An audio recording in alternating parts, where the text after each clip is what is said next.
Chaurasia tonight with दीपक चौरसिया के special edition में आपका स्वागत है। अच्छे दिन का बजट। जी हां, वित्त मंत्री अरुण जेटली कल लोकसभा में अपना बजट पेश करेंगे। क्या अच्छे दिन आ गए हैं? हम बात करेंगे रोटी, कपड़ा, मकान, दुकान, दवाई, किसान, सबकी। हम बात जेटली कल लोकसभा में अपना बजट पेश करेंगे। क्या अच्छे दिन आ गए हैं? हम बात करेंगे रोटी, कपड़ा, मकान, दुकान, दवाई, किसान, सबकी। हम बात करेंगे क्या महंगाई में कमी आ गई है? हम बात करेंगे क्या 2022 तक सबको मकान मिल जाएंगे? हम बात करेंगे मनरेगा का क्या होगा? हम बात करेंगे बेरोजगारी कैसे दूर होगी? हम बात करेंगे कि इंफ्रास्ट्रक्चर के प्रोजेक्ट्स का क्या होगा?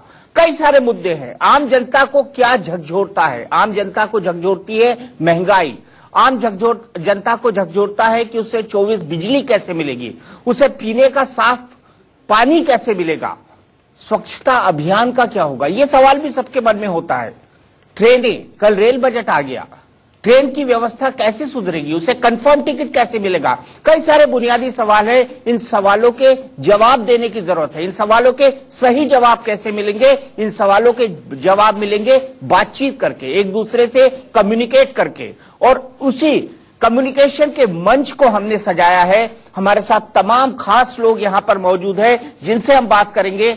सत्ता पक्ष को रिप्रेजेंट करेंगे हमारे अहम मित्र डॉक्टर संबित पात्रा, जो कि भारतीय जनता पार्टी के वरिष्ठ नेता हैं, नेशनल स्पोक्स पर्सन है। संबित हमें बताएंगे सरकार के बारे में, विपक्ष के बारे में बात करेंगे कांग्रेस के वरिष्ठ spokes person, national spokes person Salman सोह साहब। सरकार की नीतियों की समीक्षा करेंगे राजेश रपरिया जी, जो कि वरिष्ठ पत्रकार हैं। मनोज गौर साहब हमारे साथ हैं, जो कि क्रेडाई के वेस्टर्न यूपी चैप्टर के अध्यक्ष हैं। वो हमसे बात करेंगे मकान के बारे में, क्योंकि इनकी जो खासियत है, मकान बनाते हैं, ड्रीम होम्स बनाते हैं, लेकिन महंगे बनाते हैं। मैं इनको कहना चाहता हूं कि मकानों को सस्ता होना चाहिए। साथ ही साथ नवीन रहेजा साहब हमारे साथ हैं और हमारे साथ है अरविंद प्रसाद जी, डीजी फिक्की।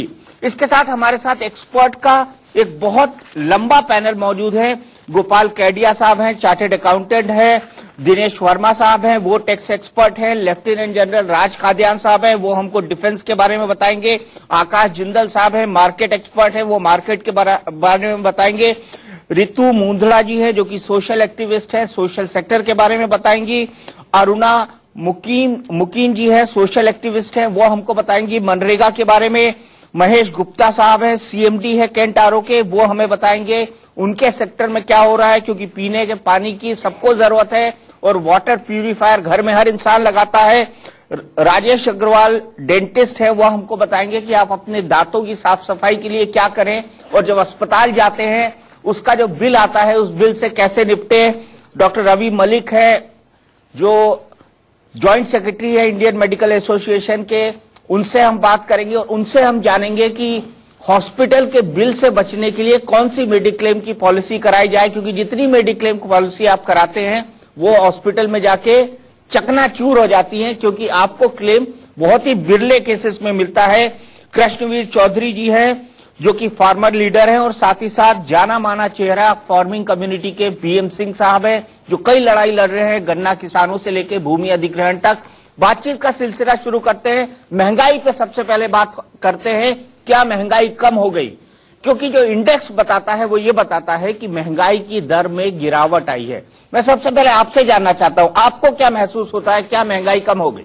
देखिए, मेरे को तो आज तक नहीं लगता, बीइंग अ वुमेन किचन संभालती हूँ, आज तक तो मुझे नहीं लगा महंगाई 9 महीनों में कम आई है।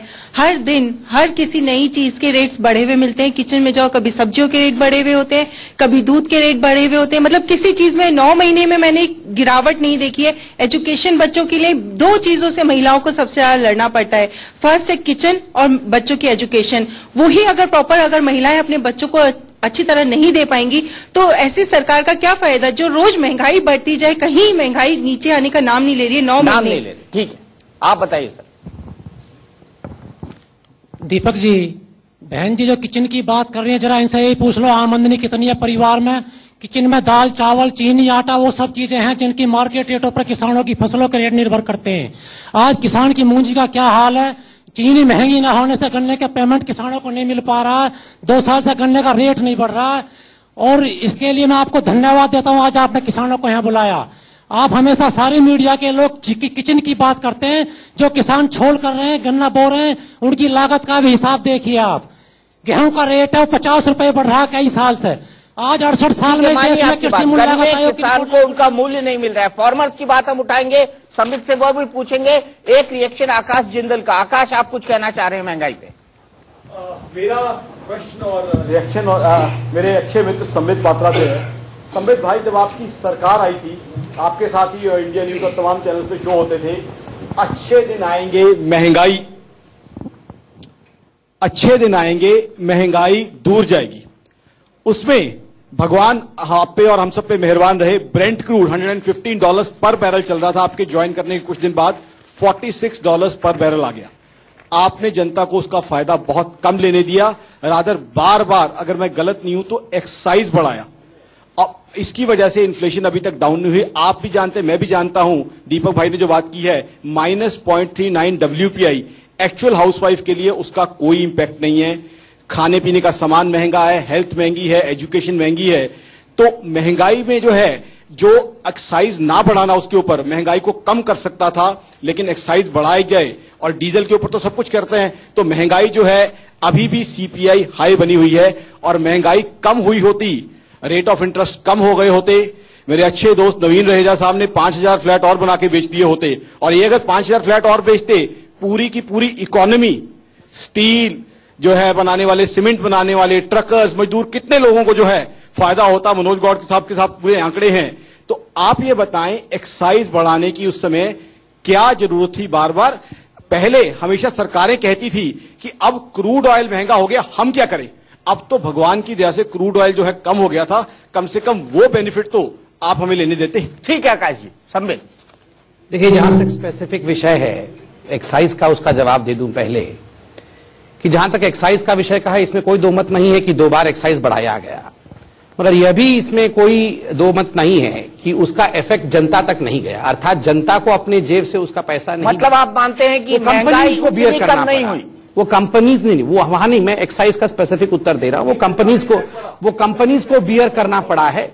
जब इन्फ्लेशन को रोकते हुए किस प्रकार से इस पूरे विषय को डील करना है, स्वाभाविक रूप से एक्साइज को बढ़ाना है। आप ये जो बार बार सवाल पूछ रहे हैं कि रेट तो घट रही है पेट्रोल की, जनता को उसी प्रोपोर्शन में बेनिफिट क्यों नहीं मिल रहा है? बेनिफिट तो गया है, 11-12 बार पैसे कम किए गए हैं पेट्रोल के, मगर जो डेफिसिट है इकोनॉमी के, चिदम्बरम साहब ने 4.1% फिस्कल डेफिसिट रखा है कि उसी बाउंड्री के अंदर घूमना है, उससे बाहर नहीं जाना है। स्वाभाविक रूप से यहां बड़े बड़े इकोनॉमिस्ट बैठे हैं, आप उनसे पूछिए कि आप उसी बाउंड्री में कैसे घूमेंगे। उसके लिए भी आवश्यक है कि आप पूरी की पूरी रेट को उसी अनुपात में नहीं घटा सकते हैं। दूसरा महत्वपूर्ण विषय यह भी है कि जो वेलफेयर स्कीम्स चलाने हैं, जिसको आप बिल्कुल काट नहीं सकते हैं, जो गरीब लोगों के पेट पे लात कोई नहीं मार सकता है, स्वाभाविक रूप से वहां पैसे कहां से आएंगे? ये जो पैसे बचे हैं वो वेलफेयर स्कीम्स की तरफ, मतलब आप किचन पे लात मार सकते हैं, वेलफेयर स्कीम पर लात नहीं मार सकते। वेलफेयर किसके लिए होता है? जो सब्सिडी जाना है, स्कूल बनने हैं, कम करने के लिए एक्साइज बढ़ाना, डेफिसिट कम करने के बहुत तरीके हैं। बार बार आपकी सरकार के अलग अलग नेताओं को मैंने बताए हैं, डेफिसिट कम करने के लिए एक्साइज बढ़ा के डेफिसिट कम करना, यह सही इकोनॉमिक प्लानिंग नहीं होगी सर। उसके लिए तो बहुत तरीके से एक्सपेंडिचर कम कीजिए, डिसइन्वेस्टमेंट कीजिए, उसकी बजाय एक्साइज बढ़ाना, यह मेरे हिसाब से प्रॉपर इकोनॉमिक मैनेजमेंट नहीं है। दीपक जी, मैं एक कुछ ऐड करना चाहूंगा डॉक्टर पात्रा के लिए। हम लोगों का जब बजट बना था तो उसमें हम लोगों ने क्रूड का प्राइस जो था वो शायद $45 या $50 फैक्टर इन नहीं किया था। वो 9 महीने का बजट था, एग्रीड। बट अगर आप उस बजट के आंकड़ों को देखो तो उस बजट के आंकड़ों के अंदर भी आप डेफिसिट को उस लिमिट के अंदर मैनेज करने वाले थे। तो अब फैक्चुअली चीजें बड़ी डिफरेंट हो गई। अगर आप पुराने बजट को उठाओ, उसके अंदर फिर ये $45 या $50 फैक्टर इन नहीं थे। संबित, नहीं, सवाल घेरा तो अच्छा है आपको, घेरा अच्छा है आपको। आप बताइए, पिछले बजट में फैक्टर इन था क्या कि $50 तक आ जाएगी, $45 तक आ जाएगी? अभी ये $10 पर प्रोविजन किए गए। सुनिए एक सेकंड, घेरना भी चाहिए, इसमें कोई दो मत नहीं। हम लोग सरकार हैं और सरकार का काम होता है बिना एरोगेंस में जो प्रश्न पूछा जाए उसका जवाब दिया जाए। इंटेंशन में कोई कमी नहीं है, आप देख भी रहे हैं लगातार 24 घंटे ये सरकार काम कर रही है। और जहां तक पेट्रोल का विषय है, फैक्टर इन करने का विषय है, आप जो इकोनॉमिस्ट है आप समझते हैं कि हिंदुस्तान की इकोनॉमी आज कहां खड़ी है, कहां खड़ी थी 2014 से पहले कहां खड़ी थी। अभी आप जानते हैं किस प्रकार का ग्रोथ रेट छोड़ के गई थी पिछली सरकार, उस ग्रोथ रेट से कहां तक इस सरकार लेके आई है। और आज जिस प्रकार से रेटिंग एजेंसीज, तमाम इंटरनेशनल रेटिंग एजेंसीज अगर हिंदुस्तान की बड़ाई कर रही है और कह रही है कि हां बिजनेस करने का ईज इंप्रूव हुआ है, यहां इन्वेस्टमेंट करिए, तो उसके पीछे भी कोई कारण है। और रातों रात 9 महीने में पूरा 65 वर्ष का किया कराया महंगाई की बात करें संबित, महंगाई कम हुई है क्या? आज ही इकोनॉमिक सर्वे आया है। देखिए आंकड़ों की बहुत ज्यादा बात और बाजीगरी जनता समझना नहीं चाहती है, ये मैं भी मानता हूँ। वो बाजीगरी होती है आंकड़े। मुझे लगता है रापरिया साहब, पहले मैं बोल लूं या पहले आप बोल लें? तो आप बड़े हैं, आप पहले बोल लें फिर मैं बोल। नहीं बोलिए। और मैं आपसे भी निवेदन करूंगा, देखिए 65 वर्षों तक राज किया है, अगर ऐसे ठहाके मार के हंसेंगे तो मुझे लगता है अपने ऊपर ही ज्यादा हंस रहे हैं, हम पे कम हंस रहे हैं। दूसरा, inflation has decline by 6 percentage points since 2013। आज का इकोनॉमिक सर्वे का रिपोर्ट है। और ये सर्वे कोई सरकार बैठे घर में तो नहीं बनाती है, सर्वे सीएसओ बनाती है, एक पूरी सरकारी अमला है। स्वाभाविक रूप से अगर ये पूरा अमला हिंदुस्तान की जनता का ही अमला कह रहा है कि इन्फ्लेशन घट गया है, वो अभी 1-2 पॉइंट नहीं 6 पॉइंट से घट गया है, तो इसके पीछे भी तो तथ्य होगा ना। लेकिन एक सवाल कर, हाँ आपने जो महिलाओं को दिक्कत है, सब आदमियों को दिक्कत है महंगाई को लेकर, उसमें एक वजह है और वो सरकारी नीति में है। और कांग्रेस ने जो, जैसा कि मोदी साहब कहते हैं, बड़े पाप किए हैं, कुकर्म किए हैं, उसका भी एक ये नतीजा है। उम्मीद करते हैं कि नई सरकार इसको सुधार देगी। दिक्कत क्या है, जो WPI में वो वेट लिया जाता है, जो महंगाई दर है, वो कई बार रिसर्च पेपर आ चुके हैं, रिकमेंड किया जा चुका है तमाम गवर्नमेंटों से, वो फ्रॉड के अलावा कुछ नहीं है। एक आप महंगाई कहते हैं, चिकित्सा महंगी हो गई, शिक्षा महंगी हो गई, ट्रांसपोर्ट महंगी हो गई, WPI में कोई वेटेज नहीं है इनका। शिक्षा का कोई वेटेज WPI में नहीं है, और हेल्थ का नहीं है, और ट्रांसपोर्ट का नहीं है। इसलिए आपको महंगाई कम नहीं दिखती है। यदि ये मांग की जा रही है CPI से यदि जोड़ा जाए महंगाई को और उसकी दर पर ध्यान दिया जाए तो आपको राहत दिखेगी। इसलिए BPI गिरता है या चढ़ता है, इसका इफेक्ट उससे कम और ज्यादा होता है। इसलिए CPI पे ध्यान दें। दूसरी जो महत्वपूर्ण बात है जो पात्राई से पूछना चाहूंगा, और पहले तो मैं बधाई दूंगा कि आपने पेट्रोल के दाम ज्यादा कम नहीं किए, ये बहुत अच्छा कदम किया। क्योंकि जो भी चीज आप पास करते हैं मैन्युफैक्चरर और ट्रेडर, आप पूरा लिस्ट उठा के देख लीजिए, वो पास ऑन नहीं करते हैं। पेट्रोल के ज्यादा एक्साइज गिराए जाते हैं, बाजार में कोई गिरावट नहीं आती। इससे अच्छा है कि रेवेन्यू बढ़ा लें आप। लेकिन इस पे जो महंगाई की दूसरी बात है कि किस प्रकार गवर्नमेंट इसको एड्रेस करेगी, और सबसे बड़ी इससे जुड़ी हुई है बचत भी कैसे बढ़ाएंगे।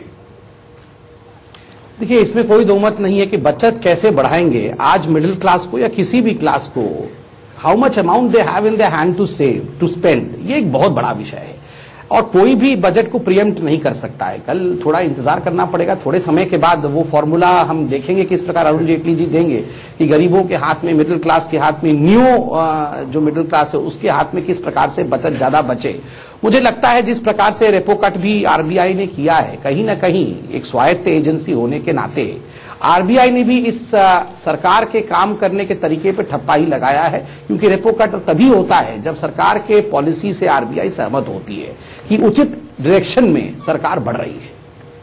बिल्कुल। लेकिन सलमान सोर साहब, महंगाई दर आपको लगता, महंगाई दर तो कम हुई है लेकिन महंगाई कम हुई है ऐसा आपको महसूस होता है? क्योंकि मैं आपको बताता हूं कि किचन का बजट कैसे संभाले, हमारी बहन ने अभी अभी वो बात कही। वही तो मैं सोच रहा था, मैं इसलिए हंस रहा था क्योंकि कुछ 1 साल पहले मैं संबित की जगह था, संबित मेरी जगह थे, और मैं जब आंकड़े देता था संबित बड़े क्रिटिसाइज करते थे मुझे, इसीलिए मैं हंस रहा था। देखिए मुझे ज्यादा बोलने की जरूरत नहीं, मेरी बहन ने जो बोला अगर आप उसको सुने, दूसरे साइड से मेरे भाई ने, जो किसान भाई ने बोला, उनको सुने। दोनों की प्रॉब्लम है और दोनों की प्रॉब्लम बहुत इंपॉर्टेंट प्रॉब्लम है। देखिए जो फूड, अगर आप खाने की प्रॉब्लम को देखें ना, जो इन्फ्लेशन, हम जब जनरल इन्फ्लेशन की बात करते हैं इसमें कोई शक नहीं कि कम, बहुत कम है इन्फ्लेशन, जनरल इन्फ्लेशन, लेकिन उसका ज्यादा असर इंटरनेशनल फैक्टर्स है। Global crude oil, commodity pricing बिल्कुल कम होगी, लेकिन जो खाने पीने की है, जो आम जनता को जो रहने का है, खाने पीने का है, उसमें कमी नहीं आ रही है। फूड प्राइस इन्फ्लेशन अभी भी ज्यादा है। देखिए, हम पिछले साल रोते थे प्याज के दाम बढ़ गए, आज अब बैंगन ने कहा और भिंडी ने कहा हम क्यों पीछे रहे, अब 80 रुपए किलो आपको वो भी मिल रही है ना। यानी कि फूड प्राइस इन्फ्लेशन अभी भी है। तो अब गवर्नमेंट को इस बजट में मेरे ख्याल में यह बताना होगा कि वो आगे कैसी इन्वेस्टमेंट्स करेंगे जिससे फूड प्राइस, खाने पीने की जो इन्फ्लेशन है उसको कम करेंगे। दूसरी बात, आपने एक्साइज टैक्स की बात कही। देखिए, जब हमारा टाइम था उस वक्त क्रूड ऑयल प्राइसेस तकरीबन 115-120 रुपए पर गैलन थे, अब तकरीबन 50 के करीब पहुंच गए। इन्होंने एक दो बार पैसे घटा दिए, खासतौर से इलेक्शन के नजदीक। अगर आप देखेंगे इलेक्शन जब होते थे उससे या तो कुछ दिन पहले या कुछ अनाउंसमेंट पर गैलन थे, अब तकरीबन 50 के करीब पहुंच गए। इन्होंने एक दो बार पैसे घटा दिए, खासतौर से इलेक्शन के नजदीक। अगर आप देखेंगे इलेक्शन जब होते थे उससे या तो कुछ दिन पहले या कुछ अनाउंसमेंट करते थे भाई हम घटा रहे हैं, लेकिन एक्साइज बढ़ा दिया 70,000 करोड़ रुपए एक्साइज जमा हो गए 70,000। अब संबित कहते हैं वो फिस्कल मैनेजमेंट के लिए, नहीं, जो इनका पहला प्लान था डेफिसिट का वो तो $110 पर बैरल के हिसाब से बना था, यानी फिस्कल मैनेजमेंट के लिए नहीं संबित। आपने 70,000 करोड़ रुपए इसलिए बचाए क्योंकि आपने एक्सपेंडिचर काफी किया इस साल। अब आप मुझे यह बताइए, आपने कोई ऐसा क्यों नहीं बताया कि आप किस तरह से गवर्नमेंट का एक्सपेंडिचर कम करेंगे? बताइए, आपने कुछ भी बताया जिसमें आप जो रेवेन्यू एक्सपेंडिचर है, जो आपका रेगुलर एक्सपेंडिचर है, प्लान वो इन्वेस्टमेंट्स को छोड़िए, रेगुलर एक्सपेंडिचर वो कम नहीं किया, वो बहुत बड़ा हुआ है। अब वो आप कल जेटली जी बता देंगे आपको सबको। मेन चीज ये है कि गवर्नमेंट ने जब पहला बजट पेश किया, चलिए माने वो पहला बजट पूरा नहीं था, वो एक हिसाब से नई गवर्नमेंट आई, कोई बात नहीं। अब दूसरा बजट है, अब लोग कहते हैं कि भाई अच्छे दिन कब आएंगे। अब तो बहुत टाइम हो गया ना, अच्छी अच्छी बातें भी सुन ली हमने, काफी सारे स्मार्ट सिटीज का भी सुन लिया, बुलेट ट्रेन का भी सुन लिया, अब डिलीवरी का टाइम आ रहा है। देखिए, मैं आपको एक चीज की याद दिलाऊं, आप जब अगला बजट सुनेंगे ना, पहले पिछले बजट पर नजर डालिए, उसमें जो वादे किए थे उसमें से क्या हुआ। 7,060 करोड़ रुपए इन्होंने कहा स्मार्ट सिटीज पे इस साल लगाएंगे। इस साल 7,000 करोड़ में आपकी 100 सिटीज नहीं बनने वाली स्मार्ट सिटीज, लेकिन उन्होंने कहा इस साल खर्चा करेंगे। अभी तक एक भी रुपया खर्च नहीं हुआ है, एक भी रुपया नहीं। डिलीवरी कम है, अब इनको जवाब देना पड़ेगा। ठीक है, हमने अभी तक तो सुन लिया, हमारी उम्मीदें बहुत है, लेकिन अब डिलीवरी का टाइम है। इन्फ्लेशन अभी भी है, मेरी बहन जो कहती है, लेकिन साथ में आपको मेरे किसान भाई का भी सोचना पड़ेगा, उनकी हालत गांव में बहुत खराब हो रही है। 7,060 करोड़, हम इसकी महंगाई के बाद स्मार्ट सिटी पर ही आ रहे हैं। 7,060 करोड़ कहां खर्चा हुआ? दीपक, एक चीज मैं डॉक्टर पात्रा को और ऐड करना चाहूंगा कि आंसर वो अगर उसका साथ ही दे दें। ये क्रूड प्राइसेस हमारे हाथ में नहीं है, मार्केट फोर्सेस से गवर्न है। अभी 60%, 50% प्राइस डाउन हुआ, हमने 10, 12, 15% का इफेक्ट पास ऑन कर दिया।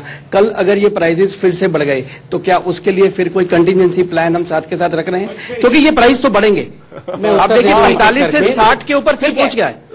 हम इस पर आएंगे, लेकिन मैं स्मार्ट सिटी पे भी आ रहा हूं। देखिए, इन्होंने एक शब्द का इस्तेमाल किया कि 9 महीने हो गए अभी तक डिलीवरी क्यों नहीं हुआ। देखिए, मैं जनता को बहुत साधारण शब्दों में समझाना चाहूंगा, क्योंकि करोड़ों जनता आपको देख रही होगी, और मैं एकदम फाइनेंशियल नुआंसेस में घुस जाऊं तो उन्हें भी समझ में नहीं आएगा। इतनी जल्दी 65 वर्षों का किया धरा डेमोलिश करके नए बिल्डिंग को खड़ा करना है, आप चाहते हैं 9 महीने में ही डिलीवरी हो जाए? देखिए, बीच में आपको 6 साल मिले थे। एक सेकंड सर, मैं बता रहा हूं, मैं बहुत साधारण शब्दों में समझाऊंगा। आप इसी प्रकार मेरे से, आप ठीक कह रहे थे, हमारी अदला बदली हुई है पोजीशन की। आप ठीक 2 साल पहले मेरे से लड़ रहे थे ना कोल ब्लॉक आवंटन पे, जब हम कह रहे थे कि 1,86,000 करोड़ का नुकसान हो गया, आपने मुझे ऐसे कहा था ना कि जीरो लॉस हुआ है, जीरो लॉस हुआ है, या आप झूठ बोल रहे हैं, झूठ बोल रहे हैं। क्या लॉस जीरो हुआ था? अभी आप देखेंगे, अभी मात्र 204 में से आधे से कम का ऑक्शन हुआ है, और जिस प्रकार का प्रॉफिट आया वो पता है। एस्टिमेटेड प्रॉफिट 7 लाख से 15 लाख करोड़, कहां तो 1,86,000 करोड़ राय साहब बता रहे थे, 7 लाख से 15 लाख करोड़ का प्रॉफिट होने की बात हो रही है। That means you agree to the fact that your policies are flawed and the policy of this government was right. वो जीरो लॉस नहीं था, वो इतना भयंकर लॉस था। तो डिलीवरी हो रही है कि नहीं? एक सेकंड सर, देखिए, मेन चीज है इंटेंशन का। आपके पास नहीं, मेन चीज है डिलीवरी का। हम सब कुछ 9 महीने में नहीं दे पाए हैं। हमने स्मार्ट सिटी नहीं खड़ी कर दिया। आपने बुलेट ट्रेन की बात कही कि 9 महीने में बुलेट ट्रेन, नहीं, मैंने ये नहीं बोला, मैंने कहा नहीं होता है। 9 महीने में कोई बुलेट ट्रेन नहीं आने वाला है। मगर कल आपने रेलवे बजट देखा, कम से कम हम तो दूसरा बजट तो कल देखेंगे, जनरल बजट, मगर कल हमने रेलवे बजट देखा। आप खुद बताइए, पहली बार हिंदुस्तान में इंडिया स्पेसिफिक रेलवे बजट हुआ है कि भारत को एक देश मानते हुए रेलवे बजट। उससे पहले बिहार बजट रेलवे बजट होता था जब लालू होते थे, ममता जी के समय बंगाल स्पेसिफिक रेलवे बजट, और किस प्रकार जब बंसल साहब आए तो रायबरेली रेलवे बजट हमने देखा था। ये सभी पूरे हिंदुस्तान ने देखा था। पहली बार आप जनता बैठी, आप इनसे पूछिए, गेस्ट बैठे उनसे पूछिए, पहली बार ऐसा हुआ कि डीजल सस्ता हुआ और माल भाड़ा बढ़ा दिया गया। बिल्कुल नहीं। आप देखिए, हमको पॉपुलिस्ट कहते हैं। सुनिए, इकोनॉमिस्ट नहीं हुआ कि नहीं हुआ। कल मैं डिबेट में बैठा था, सभी इकोनॉमिस्ट मुझसे पूछ रहे थे, अच्छा क्यों नहीं बढ़ाया आपने यात्री किराया? बढ़ाना था, रेलवे तो मर रही है, आपको उसको जीवित करना था। आप बताइए, इधर कूदो तो गड्ढा, उधर कूदो तो हुकूमत, आप बढ़ाएं तो क्यों बढ़ा दिया, ना बढ़ाए क्यों नहीं बढ़ाया? रेलवे आप तो सरकार है, आपको कहीं तो कूदना पड़ेगा, चाहे गड्ढे में कूदो, नहीं पड़ेगा, स्थिर खड़ा होना पड़ेगा और समझाना पड़ेगा कि कूदने से नहीं होता है। स्थिर खड़े होकर रेलवे की भलाई के बारे में हमने सोचा कि जीवित करना है रेलवे को। और आपने वो सुना है संबित, जो तटस्थ है समय लिखेगा उनका भी इतिहास। बिल्कुल, जो बिल्कुल समर शेष है, समर शेष है, मैं उसमें ऐड कर दूं, आरंभ ऐसा ही होता है कि समर शेष है, तो अभी तो 9 महीने हुए हैं, समर शेष है, इतिहास स्वर्णिम अक्षरों से लिखा जाएगा। लेकिन संबित, मैं फिर उस सवाल पे आता हूं कि क्या हुआ वाकई में स्मार्ट सिटी का? 1 रुपया भी नहीं खर्च किया आपने। स्मार्ट सिटी 1 रुपया तो खर्च कर देते। स्मार्ट सिटी 9 महीने में बन जाते हैं। मैं नहीं कह रहा, हम क्या कहते हैं, मैं नहीं कह रहा हूं 100 स्मार्ट सिटी बनाई जाएंगी। क्या 100 शहर आइडेंटिफाई हो? आपने इस साल का पैसा क्यों नहीं खर्च किया? पता है कि आइडेंटिफाई हुई है। शिंजो एबे जापान गए थे, एबे के साथ जो साइन किया गया क्योटो में बैठकर, वो 3 शहर इंडिया का ले लीजिए। अमेरिका के साथ 3 शहर विशाखापट्टनम इत्यादि, वो 3 शहर जो साइन हुआ वो ले लीजिए। जितने भी राष्ट्रपति के साथ प्रधानमंत्री मिले हैं या चाइना में जाके मिले हैं सी जिनपिंग से, तो आप बताइए वहां जो 3 शहरों का नाम साइन हुआ, 3 शहर अभी तक। ऐसे ही तो 100 बनेंगे, कोई 100 एक दिन में साइन हो जाएंगे क्या? या इसी प्रकार से तो स्मार्ट सिटी बनेंगे? आप बताइए, कांग्रेस या कोई भी इससे पूर्व की सरकार इस प्रकार के एक विजन के साथ काम कर रही थी क्या? इस विजन के साथ काम तो कर रहे हैं हम। जो 100 स्मार्ट सिटी बनेंगे वो एग्जिस्टिंग सिटी में ही डेवलप होंगे या आप उन्हें अलग से करेंगे? यदि अलग से करेंगे तो कम से कम आप इतनी घोषणा कर चुके, तो उसका साइज क्या होगा? हमने तो एग्जिस्टिंग सिटी को कहा है कि ट्रांसफॉर्म करना है। अगर विशाखापट्टनम की बात होती है वो एग्जिस्ट करता है, अगर वाराणसी की बात होती है और इसके हस्ताक्षर जापान के साथ क्योटो में बैठ के होता है, स्वाभाविक रूप से वाराणसी एग्जिस्टिंग शहर है, उसको किस प्रकार से उसकी सुंदरता बढ़ाई जाए, उसकी जो सहूलियत है वहां पे, ताकि इंटरनेट कनेक्टिविटी ये सब बढ़ सके, ये स्मार्ट होता है। The city is existing, smartness has to be enhanced. Manoj Gaur साहब, ऐसी सैटेलाइट सिटी बसेगी? देखिए, जैसे आपने शुरू में स्टार्ट किया कि हम बहुत महंगे मकान बनाते हैं, तो इसके महंगे मकान बनाने के लिए सरकार जिम्मेवार है।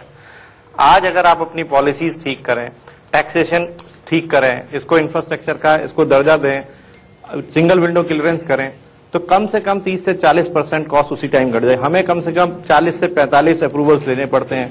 जमीन लेने के बाद कम से कम 1.5 से 2 साल तक उसकी अप्रूवल का इंतजार करना पड़ता है। वो सारी कॉस्ट अल्टीमेटली जो है फाइनल प्रोडक्ट के ऊपर लोड होती है। तो सरकार को इसमें कुछ नहीं करना, केवल अपना पॉलिसीज जो है उसको ठीक करना है, काम करने का तरीका ठीक करना है। इसी से काफी चीजें जो है वो क्लियर हो सकती है। जहां तक स्मार्ट सिटीज की बात है, मैं बिल्कुल एग्री हूं कि कहीं नए जंगल में जाके कोई सिटी नहीं बन सकती। जो सिटीज हैं जिनके पास एक बेसिक इंफ्रास्ट्रक्चर है, जिसमें नोएडा, ग्रेटर नोएडा और यमुना जैसे सिटी हैं जहां पे बेसिक इंफ्रास्ट्रक्चर है, अगर इसी के अंदर सबसे पहले ऐड किया जाए तो ये इमीडिएटली जो है स्मार्ट सिटी में कन्वर्ट हो सकती है। स्मार्ट सिटी क्या है कि वहां के रहने वाले उस शहर में रहने से खुश हो, उनका पब्लिक ट्रांसपोर्ट ठीक हो, बिजली पानी उनकी पूरी 100% 24 घंटे बिजली मिले, उनको रोजगार के अवसर उसी शहर में मिले। ये सारे दुनिया के अंदर इसी तरह से होता है, एनवायरमेंट वहां का बढ़िया हो। तो ये सारी केवल गवर्नमेंट की पॉलिसी से ही ठीक हो सकता है। लेकिन माफ कीजिएगा, 9 महीने के अंदर जो है आपने सोच बहुत अच्छी रखी है, लेकिन जो ब्यूरोक्रेटिक सिस्टम है अभी वो वैसे ही चल रहा है। फाइलें उसी तरह से पड़ी हुई हैं मंत्रालय के अंदर, बातें हम जाते हैं, फर्क आया है उसका। पहले तो मंत्रालय में एंट्री भी नहीं होती थी, अब सुन रहे हैं लोग, समझ रहे हैं, लेकिन जहां पे डिसीजन होना चाहिए वो डिसीजन जो है वो नहीं हो रहा है। मैं उत्तर 10 सेकंड का प्रश्न आपसे पूछना चाहता हूं। मैं आपसे जानना चाहता हूं कांग्रेस और बीजेपी में क्या फर्क है? और इस प्रश्न के पीछे रीजन ये है, कांग्रेस वालों को 10 साल तक एज एन इकोनॉमिस्ट में पूछता था, जवाब ये होता था वक्त दीजिए, एकदम कुछ नहीं होगा। सेम जवाब बीजेपी के जो है मेरे मित्रों से आज मिल रहा है। कांग्रेस ने इतने साल मुझे भूखा रखा, अब भूख मेरी लिमिट पे बढ़ गई है। आज संबित भाई कह रहे हैं 2 दिन रुक जाओ, खाना 2 दिन बाद मिलेगा। अरे भूख से तो मैं आज मरने के कगार पे पहुंचा हुआ हूं। 2 दिन बाद हलवा पूरी की बजाय आज जो है मुझे रोटी और आलू गोभी दे दो, ये मेरे लिए बहुत जरूरी है। अब मुझे बताएं कांग्रेस और बीजेपी में कितना आपको फर्क नजर आ रहा है? बिल्कुल, मैं इस सवाल का जवाब दूंगा। संबित, मुझे ब्रेक के लिए रुकना है। आकाश जिंदल साहब को हलवा पूरी मिलेगा या रोटी सब्जी, बताएंगे ब्रेक के बाद।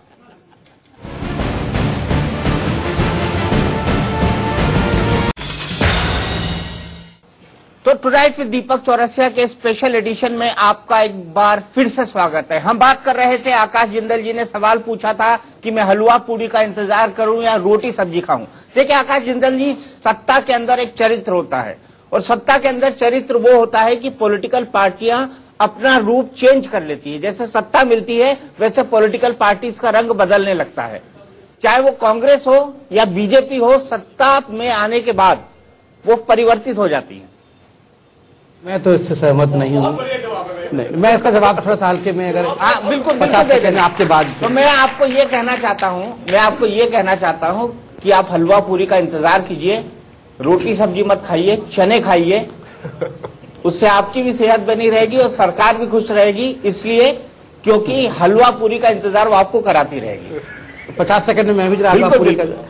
देखिए आकाश जी, वो आप 10 वर्षों से हलवा पूरी के लिए ख्वाहिश रख रहे थे, अब मैं क्या करूं, सलमान सोर जी ने किचन में जाने से मनाही कर दिया तो ये मेरा फॉल्ट नहीं है, मगर हम तो आगे किचन का सामान निकाल ही रहे हैं और निकालते निकालते आप बोल रहे क्या। देखिए आकाश जी, वो आप 10 वर्षों से हलवा पूरी के लिए ख्वाहिश रख रहे थे, अब मैं क्या करूं, सलमान सोर जी ने किचन में जाने से मनाही कर दिया तो ये मेरा फॉल्ट नहीं है, मगर हम तो आगे किचन का सामान निकाल ही रहे हैं और निकालते निकालते आप बोल रहे कि अभी हलवा पूरी चाहिए, मिलेगा। आप थोड़े दिन तो आप पेशेंस रखिए। कितने दिन? नहीं, हलवा पूरी बन के आ रहा है, बस कब आएगा? थोड़ा इंतजार। डॉक्टर बात्रा, एक आउटर टाइम लिमिट का कमिटमेंट कर दीजिए जी सर। एक आउटर टाइम लिमिट की कमिटमेंट कर दीजिए, हम उतने दिन फास्ट और रख लेंगे, कोई समस्या नहीं है। आप एक कमिटमेंट तो दीजिए।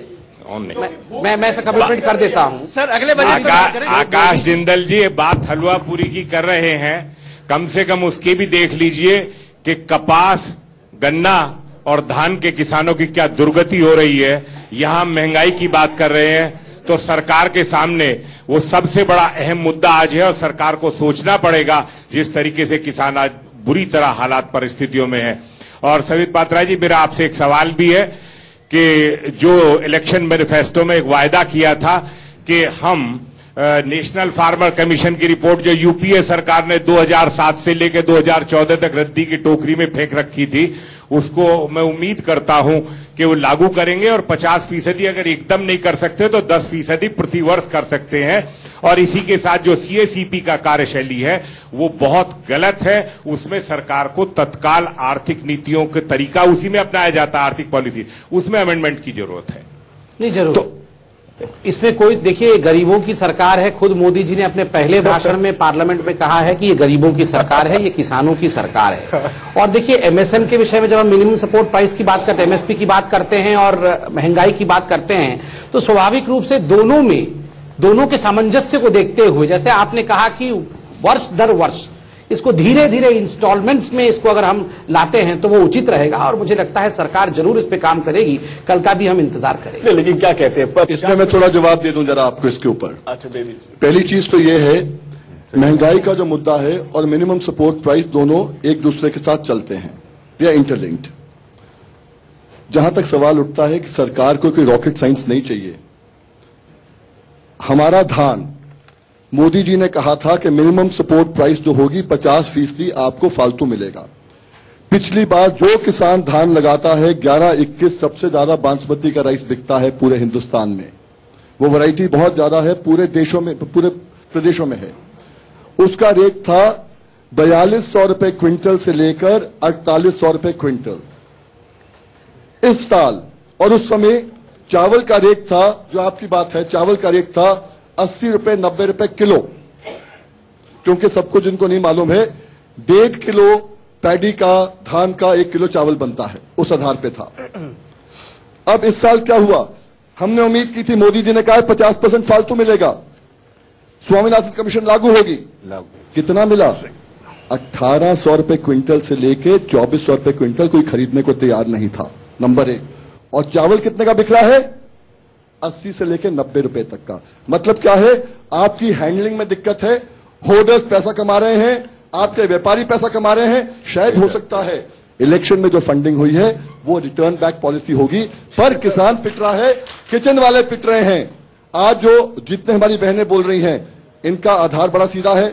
हमारा एमएसपी पे गेहूं बिका 1000 का, जबकि एमएसपी थी 1400 रुपए किलो, 1400 रुपए क्विंटल। वही आटा आज मार्केट में 24-25 रुपए जा रहा है। ऐसा क्यों भाई? किसान का 6 महीने का मुनाफा घाटे में और व्यापारी का दुगना फायदा हो जाए, ये आपकी नीति में आपको परिवर्तन लाना पड़ेगा। इसके लिए कोई रॉकेट साइंस नहीं, केवल नियत की जरूरत है। केवल संबित जी, नहीं, मुझे तो लगता है कि नियत में किसी प्रकार की कमी नहीं है। ये हम देख रहे हैं, किसी प्रकार का भी ना खाऊंगा ना खाने दूंगा, बड़े स्पष्ट शब्दों में ये प्रधानमंत्री ने कहा है। लूटने देंगे। और नहीं, और ये नीचे तक ये विषय जा रहा है। कहीं भी आपने देखा कोई भी मंत्री या मंत्री के डिपार्टमेंट से कोई व्यक्ति इस प्रकार से होर्डर के साथ हो या वो इलेक्शन फंडिंग के साथ जुड़ा हो, यह बिल्कुल नहीं है। जहां तक फार्मर्स का विषय है, बड़े स्पष्ट रूप से आज भी प्रधानमंत्री खुद पार्लियामेंट में इस विषय को एड्रेस कर रहे थे। वो कह रहे थे कि एक एक करके हम विषयों को सुलझाएंगे। जहां तक बासमती राइस का सवाल है, प्रधानमंत्री जी ने इलेक्शन के दौरान बासमती राइस के ऊपर जिस प्रकार का एक भ्रम फैलाया गया था, किसी एक राज्य के लोगों ने फैलाया, पॉलिटिशियंस ने फैलाया था, उसको भी उन्होंने तोड़ा था। मगर जो सर कह रहे हैं उसमें जरूर तथ्य होगा। ऐसे ही फार्मर्स परेशान नहीं होंगे, जरूर हम उनकी विषय को सुनेंगे। और मैं बड़ा विनम्रता के साथ कह रहा हूं, ये सरकार गरीबों की, फार्मर्स की सरकार है। धीरे धीरे जो काम इतने वर्षों से नहीं हुआ है वो हम करेंगे। मैं आपको एक बात बताता हूं, और वैसे हिंदुस्तान के लोगों को थोड़ा सोचना चाहिए। आप इलेक्शन के दौरान जाएंगे, लोगों को, गरीब लोगों से कहेंगे हम आपको 50% प्रॉफिट मार्जिन देंगे, आप किसान हैं, हम आपको 50% प्रॉफिट मार्जिन देंगे, तो आप तो वोट मुझे ही डालेंगे ना। आपने डाले मुझे वोट, अब लीजिए अपने 50% मार्जिन। इंदिरा गांधी तो 30 वर्षों से अब आप इंदिरा गांधी यही कह रहे हैं। आज 2015 है, आप इंदिरा जी की बात कीजिए, आप मोदी जी की बात कीजिए। बड़ा स्लोगन था गरीबी हटाओ, वो गरीब हट गए, गरीबी तो नहीं हटी है। लेकिन अब ये देखिए, यानी कि आप सबसे बड़ा स्लोगन अच्छे दिन आने वाले हैं। 9 महीने में सब कुछ पूरा इतिहास बदल जाएगा। आपका सबसे बड़ा इतिहास को मतलब आपका सबसे बड़ा स्लोगन अच्छे दिन आने वाले हैं, वो अच्छे दिन कभी नहीं बिल्कुल आएंगे। नहीं, ये सियासी जुमला था क्या? आप खुद बताइए। मैंने कोल ब्लॉक का सबसे बड़ा एग्जाम्पल दिया। 9 महीनों के अंदर जितनी कमाई हमने करके दिखा दी है, अभी वो पैसा नहीं आया। करप्ट डिस्पेंसेशन अभी पैसा नहीं आया, सामने है। और मैं आपको बता रहा हूं, स्पेक्ट्रम का भी यही होने वाला है। देखिए, मैं इंतजार भी बोलता हूं, स्पेक्ट्रम का भी एग्जैक्टली वही होगा जो कोल ब्लॉक का हुआ। लेकिन एक बात, इस पे एक बात सर, एक बात बताइए, एमएसपी के लिए 9 महीना या 9 साल की जरूरत नहीं थी। एमएसपी कम क्यों बढ़ाया गया, ये एक्सप्लेन करें आप। ये सियासी जुमले, देखिए क्यों कम बढ़ाया गया। यूरिया हो सकता है मोदी जी की बड़ी उनसे घृणा हो यूरिया से, लेकिन यूरिया की किल्लत पूरे देश में है। ये 2 चीजों के लिए कुछ भी निर्णय की जरूरत थी। वो बताइए। कहा एमएसपी और इन्फ्लेशन, जैसे सर ने भी कहा, go hand in hand. Definitely balance has to be struck between both. एक बैलेंस स्टेप में चलना पड़ता है, और मुझे इसमें कोई दो मत नहीं है। एक्सेप्ट करता हूं कि हाँ, किसानों को अगर परेशानी है तो वो हमको सुधारना पड़ेगा, जल्दी से जल्दी सुधारना। अगर क्या है परेशानी है, इस पर इंडस्ट्री का क्या सोचना है? क्या आपको लगता है जो बात कह रहे हैं कि इन्फ्लेशन और demand and supply hand in hand चलता है, क्या आपको लगता है संबित की ये बात सही है? नहीं, इसमें मूल बिंदु जो उभर के सामने आ रहा है, जो किसानों को एक तरफ से पूरे दाम नहीं मिल रहे हैं या कम दाम मिल रहे हैं, और जो कंज्यूमर है वो काफी महंगाई महसूस कर रहे हैं। बिल्कुल, इसका मूल एक जो सरकार कर सकती है और शायद बजट में करे भी, और आज के इकोनॉमिक सर्वे में बात भी आई है कि करीब 30 से 40% फूड प्रोडक्ट्स जो है हमारा ट्रांसपोर्ट में शहर से गांव से शहर तक आने में लॉस्ट हो जाता है। तो फूड इंडस्ट्रीज को, स्टोरेज को, कोल्ड चेन को, फूड प्रोसेसिंग इंडस्ट्रीज को एक प्रोत्साहन दे करके उसको काफी हद तक कम किया जा सकता है। दूसरा, जो इकोनॉमिक सर्वे में कहा गया है कि पूरे नेशनल मार्केट एक होना चाहिए, जो एग्रीकल्चर प्रोड्यूस मार्केट एक्ट है, जिसके तहत काफी रिस्ट्रिक्शन हो जाता है, जिसके कारण किसानों को पूरी सुविधा नहीं रहती है कि जिनको चाहे जैसे बेच सकें। तो इकोनॉमिक सर्वे में उसकी तरफ भी हिंट किया गया है। अगर हम एक तरफ से दाम बढ़ाएंगे और जो उसकी प्रोडक्टिविटी, एफिशिएंसी पे अगर ध्यान नहीं देंगे, तो कहीं न कहीं कंज्यूमर को वो दाम पे करना ही पड़ेगा। मकान दूसरी बड़ी समस्या है। और अब हम आएंगे मकान पर। मकान का क्या होगा? 2022 तक सबको पक्के मकान मिलेंगे। यही है मोदी जी का सपना? बिल्कुल। क्या ऐसा हो पाएगा? गिरीश अहिर,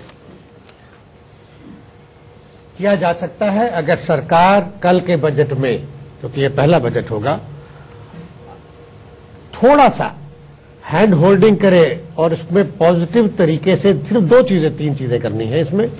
सबसे पहला जो है प्रॉब्लम वो ये है कि आम आदमी के पास पैसा नहीं है मकान खरीदने का। आज उसकी महंगाई के कारण से जिसकी डिस्कशन हो रही है, उसके पास डिस्पोजेबल इनकम इतनी नहीं निकल रही कि वो घर खरीदने के लिए अपनी किस्तें देने के काबिल हो। इंटरेस्ट रेट हाई है।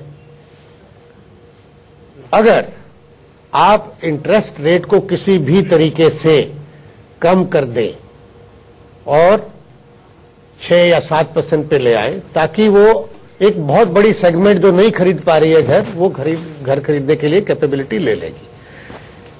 एक तो ये डेफिनेटली। दूसरा, इसके अंदर आप इंटरेस्ट रेट कम करने के लिए आपके पास कई ऑप्शंस हैं। आपके पास पहले भी राजीव ऋण योजना थी, अब हम सुन रहे हैं नई सरदार पटेल योजना आ रही है। तो अगर उसमें आप एक सब्सटेंशियल स्लैब दे दें जिसके अंदर आम आदमी को घर मिल सकता हो सस्ते ब्याज दर पे, तो आपका ये सपने का पहला स्टेप तो यहां से पूरा होता है। दूसरा स्टेप बिल्कुल सिंपल है। आपने रियल एस्टेट को, हाउसिंग को, कम से कम कुछ नहीं तो चलो अफोर्डेबल हाउसिंग को आपने इंफ्रास्ट्रक्चर का दर्जा देना चाहिए आपको। आप सड़क के लिए देते हैं, पानी के लिए देते हैं, सीवर के लिए देते हैं। इन्हीं चारों चीजों को बना के अगर आम आदमी के रहने के लिए भी चीज दे देते हैं, उस दर्जा देने में आपका कुछ नहीं जाता। उससे सिर्फ हमको ये एडवांटेज हो जाती है कि हमें आसानी से ऋण मिलता है, हमें आसानी से बाहर से पैसा मिलता है, रिपेमेंट ईजी हो जाती है और वर्किंग एटमॉस्फेयर बेटर हो जाता है। तीसरा, हमें रिस्पेक्ट मिल जाती है इंडस्ट्री को। इंडस्ट्री को रिस्पेक्ट देने के लिए इतनी ज्यादा क्यों रिजर्वेशन है कि इसको इंडस्ट्री को रिस्पेक्ट नहीं देंगे हम। तीसरा, छोटे मकान बनाने के लिए आप एनकरेज करें डेवलपर्स को, कुछ तो इंसेंटिव दें, कुछ तो उनको कहें कि भाई आप हर टाइम हम बिल्डरों को, ये बैठे गौड साहब बैठे हैं, एक्यूज करते रहते हैं महंगे मकान बेचते हो, आप बड़ी लोगों के लिए बनाते हो, लग्जरी मकान बनाते हो, ये करते हो। अरे भाई, हम छोटे भी बनाने को तैयार हैं, लेकिन आप हमें कुछ तो दे। आप सिंगल विंडो दे दें, हमें इतना ही कह दें आप छोटे मकान बनाएंगे, हम आपको क्लियरेंस हाथ के हाथ दे देंगे, आपको एनवायरमेंट में परेशान नहीं करेंगे, आपके ऊपर 50 तरीके के टैक्स नहीं लगाएंगे। मैं कुछ ऐड करना चाहता हूँ। आपको काम करने देंगे, हमें सिर्फ काम करने दें भाई। आपके 3 हम तो कहते हैं हमें सिर्फ काम करने दें। मैं सबसे बात करूंगा, लेकिन मुझे रुकना है यहाँ एक ब्रेक के लिए। 45 क्लियरेंस की बात करी थी, 45 क्लियरेंस की बात करी थी मनोज गौड़ जी ने। मैं ये भी जानूंगा, मुझे पता है इस सेक्टर में बहुत घूस चलती है, न खाऊंगा न खाने दूंगा फॉर्मूला यहां चल पाएगा कि नहीं, इस पर बात करेंगे। ब्रेक के बाद बात कर रहे हैं कल पेश होने वाले बजट की। जी, हम बात कर रहे हैं सबके सपने, ड्रीम हाउसिंग की, अफोर्डेबल हाउसिंग की। और हम बात कर रहे थे कि एक बिल्डिंग बनाने के लिए 45 परमिशन देनी पड़ती है और उन 4500 परमिशन के लिए जन्नत की हकीकत सब जानते हैं, घूस देनी पड़ती है। मनोज जी, रहेजा जी। देखिए, मैं तो अभी जैसे मैं ये तो हकीकत है ना, घूस देनी पड़ती है। नहीं, मैं ये खैर ये वाली बात तो जो है, क्योंकि इतने सिस्टम इतने ज्यादा खराब हैं, कई बार जो है सिस्टम्स को फॉलो ही नहीं कर सकते। मैं 2-1 एग्जांपल जैसे आपको बताऊं, जैसे स्मार्ट सिटी की बात की, तो अगर हम कहते हैं गवर्नमेंट अपनी सोच को सबसे पहले स्मार्ट करे। आप चाइना का एग्जांपल देखते हैं, अमेरिका का एग्जांपल देखते हैं, उन्होंने सबसे पहले इस इंडस्ट्री को पकड़ा क्योंकि this is the mother of industry. आज हम एक मकान बनाते हैं, उसमें कम से कम 250 इंडस्ट्री का सामान हम उसके अंदर लगाते हैं, और जब उसके अंदर आदमी जब रहने आता है तो अनदर 50 से 60 इंडस्ट्रीज का माल वो कंज्यूम करता आता है। तो उसको सोफा चाहिए, उसको टीवी चाहिए, उसको बेड चाहिए, उसके तो अगर एक सेक्टर को हम संभाल के रखते हैं तो चाइना के अंदर आज डबल डिजिट में करीबन 18 से 20% जीडीपी का कंट्रीब्यूशन है इस सेक्टर का। तो सारी इंडस्ट्रीज आगे बढ़ेंगी, इंडस्ट्री का प्रोडक्शन बढ़ेगा, लोगों को जॉब मिलेगी, उनके पास इनकम होगी, उनको फिर मकान बनेगा। तो अगर एक इंडस्ट्रीज को लेके चलें, जैसे कि पिछले 10 साल में तो लगभग अछूता कर दिया था इंडस्ट्रीज को कि नहीं ये तो बिल्डर का काम है, जबकि इसके अगर बैक में देखें तो सारी इंडस्ट्रीज से जुड़ी हुई है। उसके लिए ईज ऑफ बिजनेस की जैसे बात कर रहे हैं, बाहर के लोगों के करने से पहले मैं चाहूंगा कि हमारे हिंदुस्तान के जो व्यापारी हैं उनको ईज ऑफ बिजनेस जो है वो सबसे पहले आप मुहैया कराएं। टैक्सेशन हम कह रहे हैं आप हमसे 33%, हम 35% देने को तैयार हैं, आप एक बार ले लीजिए, आप सारे डिपार्टमेंट में डिस्ट्रीब्यूट कर दीजिए। आप क्लियरेंस की बात करते हैं, आप हमें अभी हमने गए थे रिप्रेजेंटेशन दिया कि हमने 600 एनवायरमेंट क्लियरेंसेज रेजिडेंशियल बिल्डिंग की सबमिट करी, उन 600 के अंदर सेम कंडीशन है, नॉट इवन ए सिंगल, लेकिन हर आदमी को हर बार वही कंडीशन करने के लिए 1.5 साल जो है लाइन में खड़ा होना पड़ता है। हाइट की मैं बात करूं, एयरपोर्ट की बिल्डिंग के क्लियरेंस हर बिल्डिंग को अलग जाना पड़ेगा, जबकि आप एक बार एक ही कर सकते हैं। हवाई जहाज के उतरने और चढ़ने का एक ही रास्ता है, वो उसी रास्ते से होता है, उसी से चढ़ता है। एक आपने रिस्ट्रिक्ट कर दी कि भाई यहां पर नहीं बनेगी, बाकी चीजें, लेकिन वो चीज, ये पॉलिसी जब तक ठीक नहीं होंगी तब तक ये सबको मकान 2022 तक अगर इन्हीं पॉलिसी पे चलेंगे तो मेरे ख्याल 10% लोगों को भी मकान नहीं मिलेगा। एकदम आउट ऑफ द बॉक्स, जैसे मोदी जी का स्टाइल है, उन्होंने अमेरिका में जाके सबका वीजा और किया। जब तक इस तरह की कोई पॉलिसी इस इंडस्ट्री के लिए नहीं लाएगी तो सबको मकान मिलना जो है वो आई थिंक पॉसिबल नहीं है। अमन अग्रवाल जी, अमन अग्रवाल जी, होने देंगे तो लैंड कहां से चाहिए गरीबों के मकान के लिए? 10 सेकंड का इस्तेमाल बस। ठीक है, अमन अग्रवाल जी। देखिए, मैं इस बात को थोड़ा एक्सटेंड करता हूं। हम लोग कहते हैं अच्छे दिन आने वाले हैं, हम ये नहीं कहते अच्छा दिन आने वाला है। तो जब हम लॉन्ग टर्म की बात करते हैं तो हमें चीजों को इस तरीके से लेके जाना है कि विजन दिया गया एक पिछले बजट में, उस पर 9 महीने में कुछ कार्य हुआ। अब हम कल के बजट की फिर बात कर रहे हैं। हर इंडस्ट्री को कुछ एक्सपेक्टेशन है, रियल एस्टेट को कुछ एक्सपेक्टेशन है, किसान भाइयों को कुछ एक्सपेक्टेशन है, और इंडस्ट्रीज को एक्सपेक्टेशन है। एक बहुत बड़ा रोल है सेंटिमेंट का। कल के बजट में हमें कुछ पॉइंट्स पे, क्योंकि सरकार की भी लिमिटेशंस है जिनको भी हमें समझना पड़ेगा, उनको भी ध्यान में रखते हुए हर इंडस्ट्री के टच पॉइंट्स को ऐसे टच किया जाए कि एक तो कुछ होता हुआ दिखाई दे, प्लस आगे का पाथ अहेड दिखाई दे। तो जो एक सेंटिमेंट बनेगा वो अच्छा दिन आने वाला है नहीं होगा, अच्छे दिन आने वाला है की तरफ मूव होगा और एक बैलेंस्ड ग्रोथ की तरफ होगा।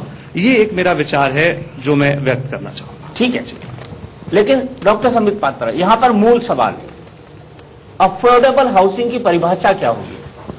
देखिए, मैं अगर बहुत सिंपल शब्दों में कहूं तो अफोर्डेबल हाउसिंग का अर्थ यही है कि मैं अपने बाकी जरूरतों से कटौती ना करते हुए अपने लिए एक आशियाना खरीद सकूं। कितने लाख का घर? डॉक्टर संबित पात्रा, कितने लाख का घर? देखिए, ये कितने लाख का, 2 लाख का, 5 लाख का, 10 लाख का, कितने लाख का, यहाँ जितने लोग बैठे हैं उसके लिए वो अलग होगा। किसी के लिए जो मेरे लिए घर होगा उसके लिए वो घर नहीं होगा, किसी के लिए जो आपके लिए बंगला होगा वो मेरे लिए कुछ भी नहीं होगा, तो वो सबके लिए अलग होगा। नहीं, आपको परिभाषा तो बतानी पड़ेगी। परिभाषा में अफोर्डेबल हाउसिंग की परिभाषा क्या है? क्या परिभाषा है भाई अफोर्डेबल हाउसिंग की? कोई बताना चाहेगा? दीपक जी मैं बताता हूं आपको। देखिए, हर एरिया, दिल्ली एनसीआर में 10 से 15 लाख के अंदर जो है मकान एक व्यक्ति को मिल जाए। लेकिन सलमान भाई से फिर पूछना चाहूंगा, लैंड एक्वायर आप होने नहीं दोगे तो गरीबों के लिए मकान कहां से मिलेंगे? नहीं, किसानों की पूरी इज्जत करता हूं मैं, बट मकानों के लिए भी लैंड चाहिए, ये भी थोड़ा देख लीजिए आप। सर, जिस प्राइस के ऊपर लैंड एक्वायर होगी, क्या एक्चुअली अफोर्डेबल हाउस 10, 12, 15 लाख में मिलना पॉसिबल है? इसके अलावा सर 2 चीजें और हैं, जैसे रहेजा साहब ने बात करी थी इंटरेस्ट रेट रिडक्शन की या कुछ इनडायरेक्ट सब्सिडी देने की। गोड साहब ने बोला कि 250 से 300 इंडस्ट्रीज से इंपैक्ट होती है। कहीं ना कहीं हमें यह मानना होगा ये सेक्टर एक कैटलिस्ट है, अगर ढंग से चले तो बहुत सारी इंडस्ट्री इंपैक्ट होती है। डॉक्टर पात्रा से मेरी एक रिक्वेस्ट होगी, सर हमें कहीं ना कहीं डेवलपर्स और बिल्डर्स को भी रेगुलेट करना होगा। उसकी डिमांड काफी टाइम से चल रही है। 2009 में डॉक्टर पात्रा, मैंने खुद आपका रियल एस्टेट रेगुलेटर का बिल पढ़ा था। इस इंडस्ट्री का जो साइज है, हम बैंकिंग को रेगुलेट करते हैं, हमारे पास रिजर्व बैंक ऑफ इंडिया है, हम स्टॉक मार्केट को रेगुलेट करते हैं, हमारे पास सिक्योरिटी एक्सचेंज बोर्ड है। बिल्डर्स के रेगुलेशन का क्या है? बहुत सारी इरेगुलरिटी एक डेवलपर्स के भी काफी सारे लेवल पर है। डॉक्टर पात्रा प्लीज इस बिल को एक्सपीडाइट कराइए। 2009 में एक बिल का ड्राफ्ट पब्लिक डोमेन में था, आज तक उस बिल का कुछ नहीं हुआ। बिल्कुल ठीक है। मैं अफोर्डेबल हाउसिंग पे आता हूं। आप देखिए, अभी सर ने कहा कि 12 से 15 लाख एक अफोर्डेबल हाउसिंग है। मैं इससे सहमत नहीं हूं। मेरा मानना है कि हाउसिंग क्या होता है, हाउसिंग वो है चाहे 4 दीवारी हो मगर सारी एम्यूनिटीज बेसिक, एक टॉयलेट फैसिलिटी होनी चाहिए, एक प्रोटेक्शन फ्रॉम वेदर होना चाहिए, और जो मूलभूत बिजली और पानी, ये 2 चीजें होनी चाहिए। अफोर्डेबल हाउसिंग है, उसमें 15 कमरे हैं या 5 कमरे हैं या 2 है, ये अलग विषय है। इसलिए अफोर्डेबल हाउसिंग हर व्यक्ति के लिए अलग है, बशर्ते कि वो अपना पेट नहीं काटता हो उस घर को खरीदने के लिए, और बड़ी सहूलियत के साथ वो उस घर को खरीद पाता है। मेरे हिसाब से अफोर्डेबल हाउसिंग वही है। मैं एक बात आपकी बिल्कुल सही है। राजेश रपटिया जी, एक सेकंड। कल मैं सराय काले खां से सामने गुजर रहा था, दोपहर में 12:30-1 का वक्त था। मैंने एक महिला को देखा, वो पूरी साड़ी पहने हुई थी और जो पाइप कटा हुआ था पानी का, जिससे नर्सरी को पानी दिया जा रहा था, मटमैला सा पानी था, उससे वो नहाने की कोशिश कर रही थी। कोई साधन नहीं था उसके पास। इसमें तो दिल्ली में जितने लोग रहते हैं उसमें निजामुद्दीन स्टेशन, नई दिल्ली स्टेशन से आप दिल्ली के आउटर सर्कल तक जाएं, उनके लिए स्वच्छ भारत अभियान जो है वो रेल की पटरियां हैं। मुझे बताइए ऐसे लोगों को 2022 तक कैसे आप पक्के मकान दे देंगे? देखिए, वैसे तो इसमें राजनीति होनी नहीं चाहिए, मगर फिर भी चूंकि मैं राजनीतिक रिप्रेजेंटेटिव हूं, आपने जो पिक्चर हिंदुस्तान का दिया है यही है। वैसे केवल दिल्ली में भी नहीं, कहीं भी आप जाएं तो वहां एक बहुत बड़ा तबका ऐसा है जिसको बेसिक कम्युनिटीज नहीं मिल रही है। मैं जितना कहूं, मगर इस पे सलमान भाई को ज्यादा कहना पड़ेगा। 65 वर्ष बनाम कुछ साल हमारे भी हैं, इसमें ऐसा नहीं है। मगर ये पॉलिटिकल वॉर नहीं है। आज मैं मोदी जी को सुन रहा था लोकसभा में, बहुत सही कहा उन्होंने। कुछ विषय किसी पार्टी का नहीं होता है, कुछ विषय सभी पार्टियों के होते हैं। और अगर इतने वर्षों तक भी हिंदुस्तान एडवांस नहीं कर पाया है कि हम स्वच्छ हिंदुस्तान दे सके, और स्वच्छता केवल एक मिशन नहीं है। आप WHO की रिपोर्ट को देखिए, जो गरीब व्यक्ति बीमार पड़ता है 7,000 रुपए प्रति वर्ष उसके उस पर खर्च होते हैं केवल अस्वच्छता के कारण। बाकी और खर्च तो वो अलग है, मगर केवल अस्वच्छता के कारण 7,000 रुपए उसके ऊपर भार पड़ता है। स्वाभाविक रूप से ये काम केवल प्रधानमंत्री का या उनके कैबिनेट का भी नहीं, 125 करोड़ हिंदुस्तान की जनता का भी है, ऑपोजिशन का भी है, सरकार का भी है, जो हम पैनल में बैठे हैं उनका भी है। स्वाभाविक रूप से स्वच्छता के लिए सोचना पड़ेगा। मगर जहां तक अफोर्डेबल हाउसिंग का सवाल, 2-3 टेक्निकल पॉइंट्स, मजाक में कुछ हम एक ब्रेक ले लें, उसके बाद मैं एक 10 सेकंड का जवाब दूं। एक ब्रेक, मजबूरी है, ब्रेक के बाद फिर वापस आएंगे। प्लेयर्स हैं, उन्होंने कुछ पॉइंट्स रखे। नंबर 1, क्लियरेंस के ऊपर सबने बात की। क्लियरेंस इजी होना चाहिए, और मुझे लगता है इस मामले में मैं अपनी पीठ थपथपा सकता हूं, क्योंकि हमने जयंती टैक्स, जयंती जी का जो रजीम रहा है, किस प्रकार से क्लियरेंस चलता था और कैसे फाइल घर जाती थी और उसके बाद कौन लोग उसके लिए जिम्मेदार थे, यह भी पूरा प्रेस कॉन्फ्रेंस देखा है।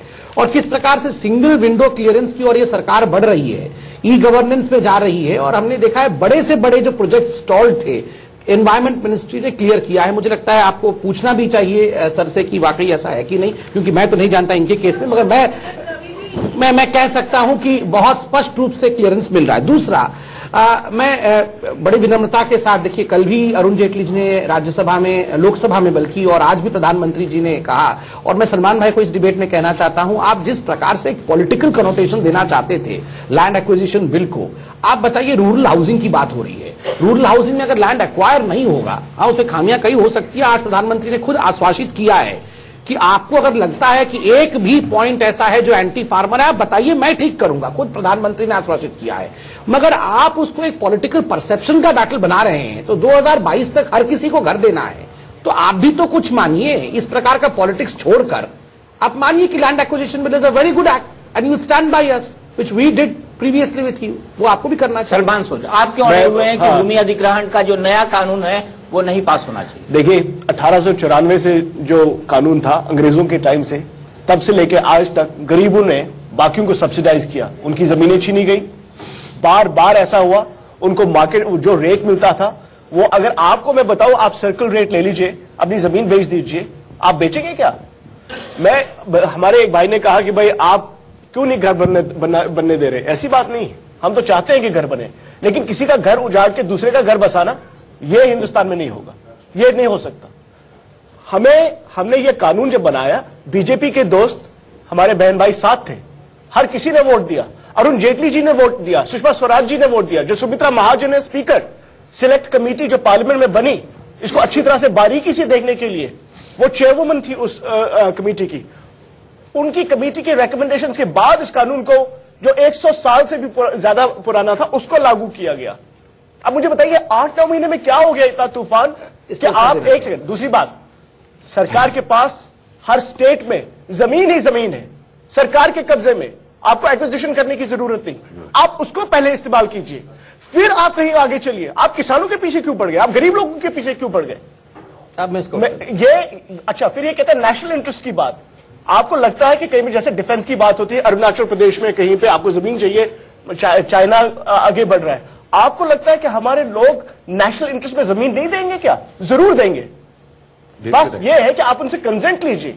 आप देखिए कि अगर वो उनको जमीन से हटाना पड़ा तो उनकी जिंदगी पे क्या असर पड़ेगा, वो क्या काम करेंगे, उनके लिए वो इंतजाम कीजिए। आपसे ज्यादा तो नहीं मांग रहे, ये सियासत की बात नहीं है, इंसानियत की बात है, ये मैं कहना चाहता हूं। मैं उत्तर दे दूं क्योंकि बहुत महत्वपूर्ण विषय है, ज्वलंत विषय है। नंबर 1, आपने कहा कि 2013 में आपने ये बिल पास किया और आपने नहीं, हम दोनों ने, हम सब ने। मैं बता रहा हूं, सुन लीजिए। और हमने समर्थन दिया, सत्य बात है, हमने समर्थन दिया था तभी बिल पास हुआ। आज ही प्रधानमंत्री जी ने कहा क्यों हम अब उसको बदल रहे हैं।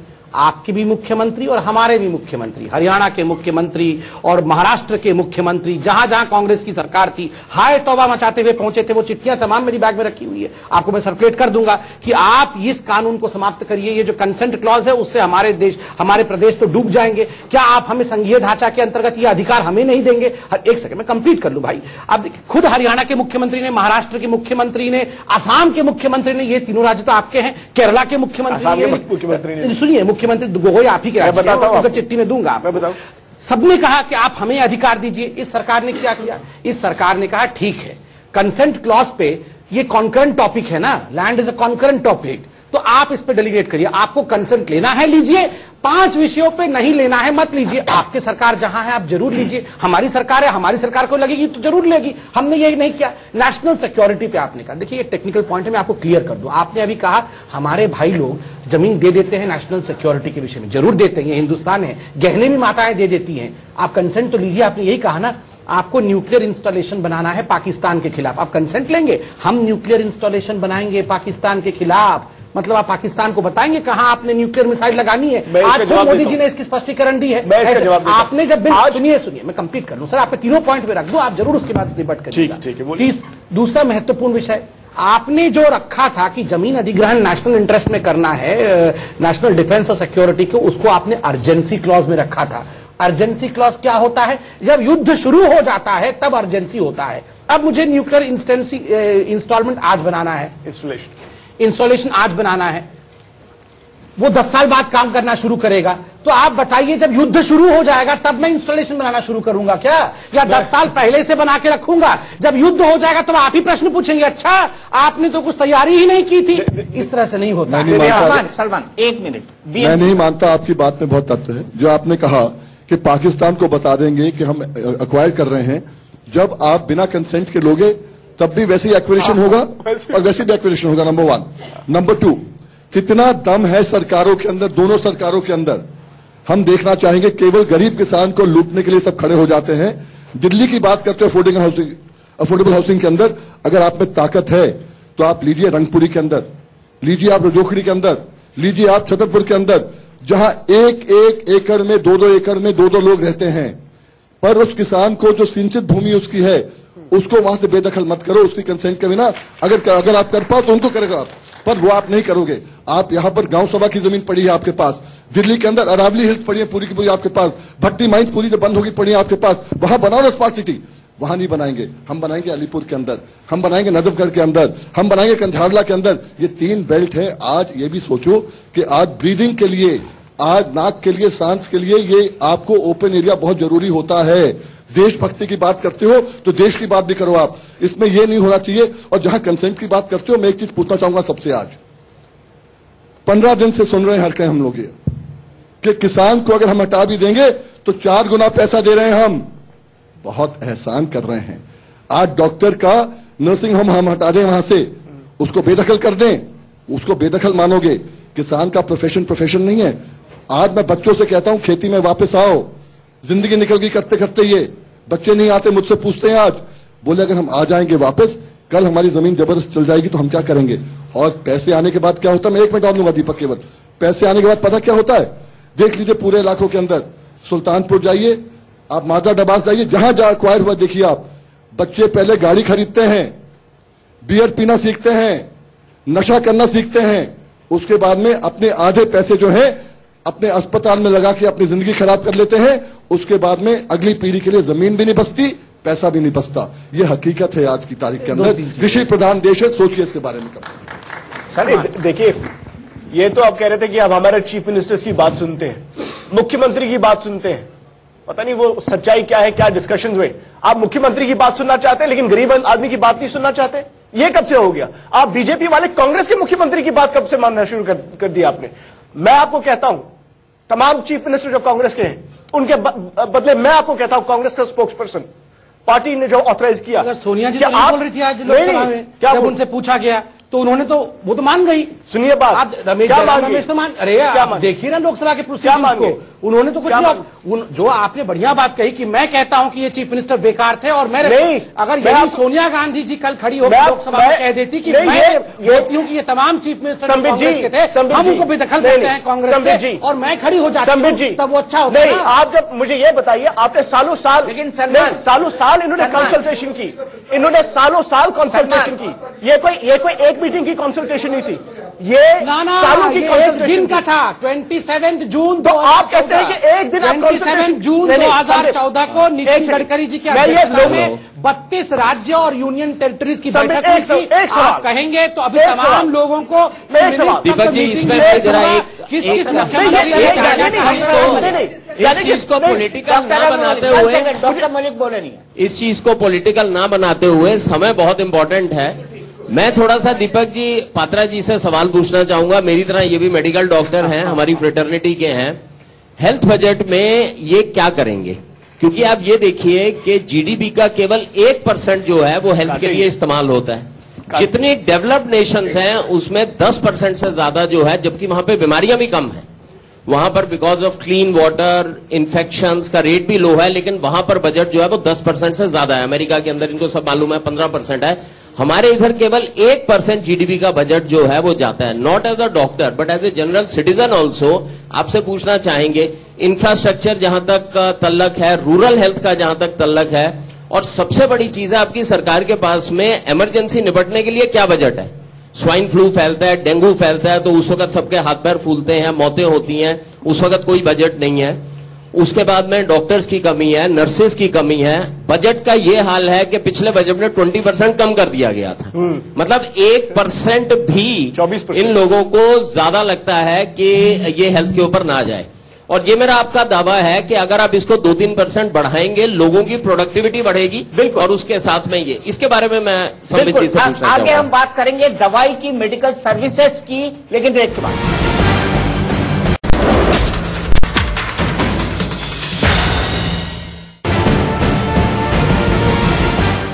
तो टुनाइट में दीपक चौरसिया के स्पेशल एडिशन में आपका स्वागत है। हम बजट पर बात कर रहे हैं कि बजट से आम आदमी को कितनी अपेक्षाएं हैं। समित, बजट का एलोकेशन इतना कम क्यों बजट में मेडिकल सर्विसेज का? क्योंकि दवाई सबकी जरूरत है। आज की तारीख में हमारे पास 5 स्टार हॉस्पिटल तो हैं, लेकिन हमारे पास एम्स में आज भी आप चले जाइए, सड़कों पर लाइन लगाए लोग सोते रहते हैं। यही हाल जो है तमाम सरकारी हॉस्पिटल्स का है।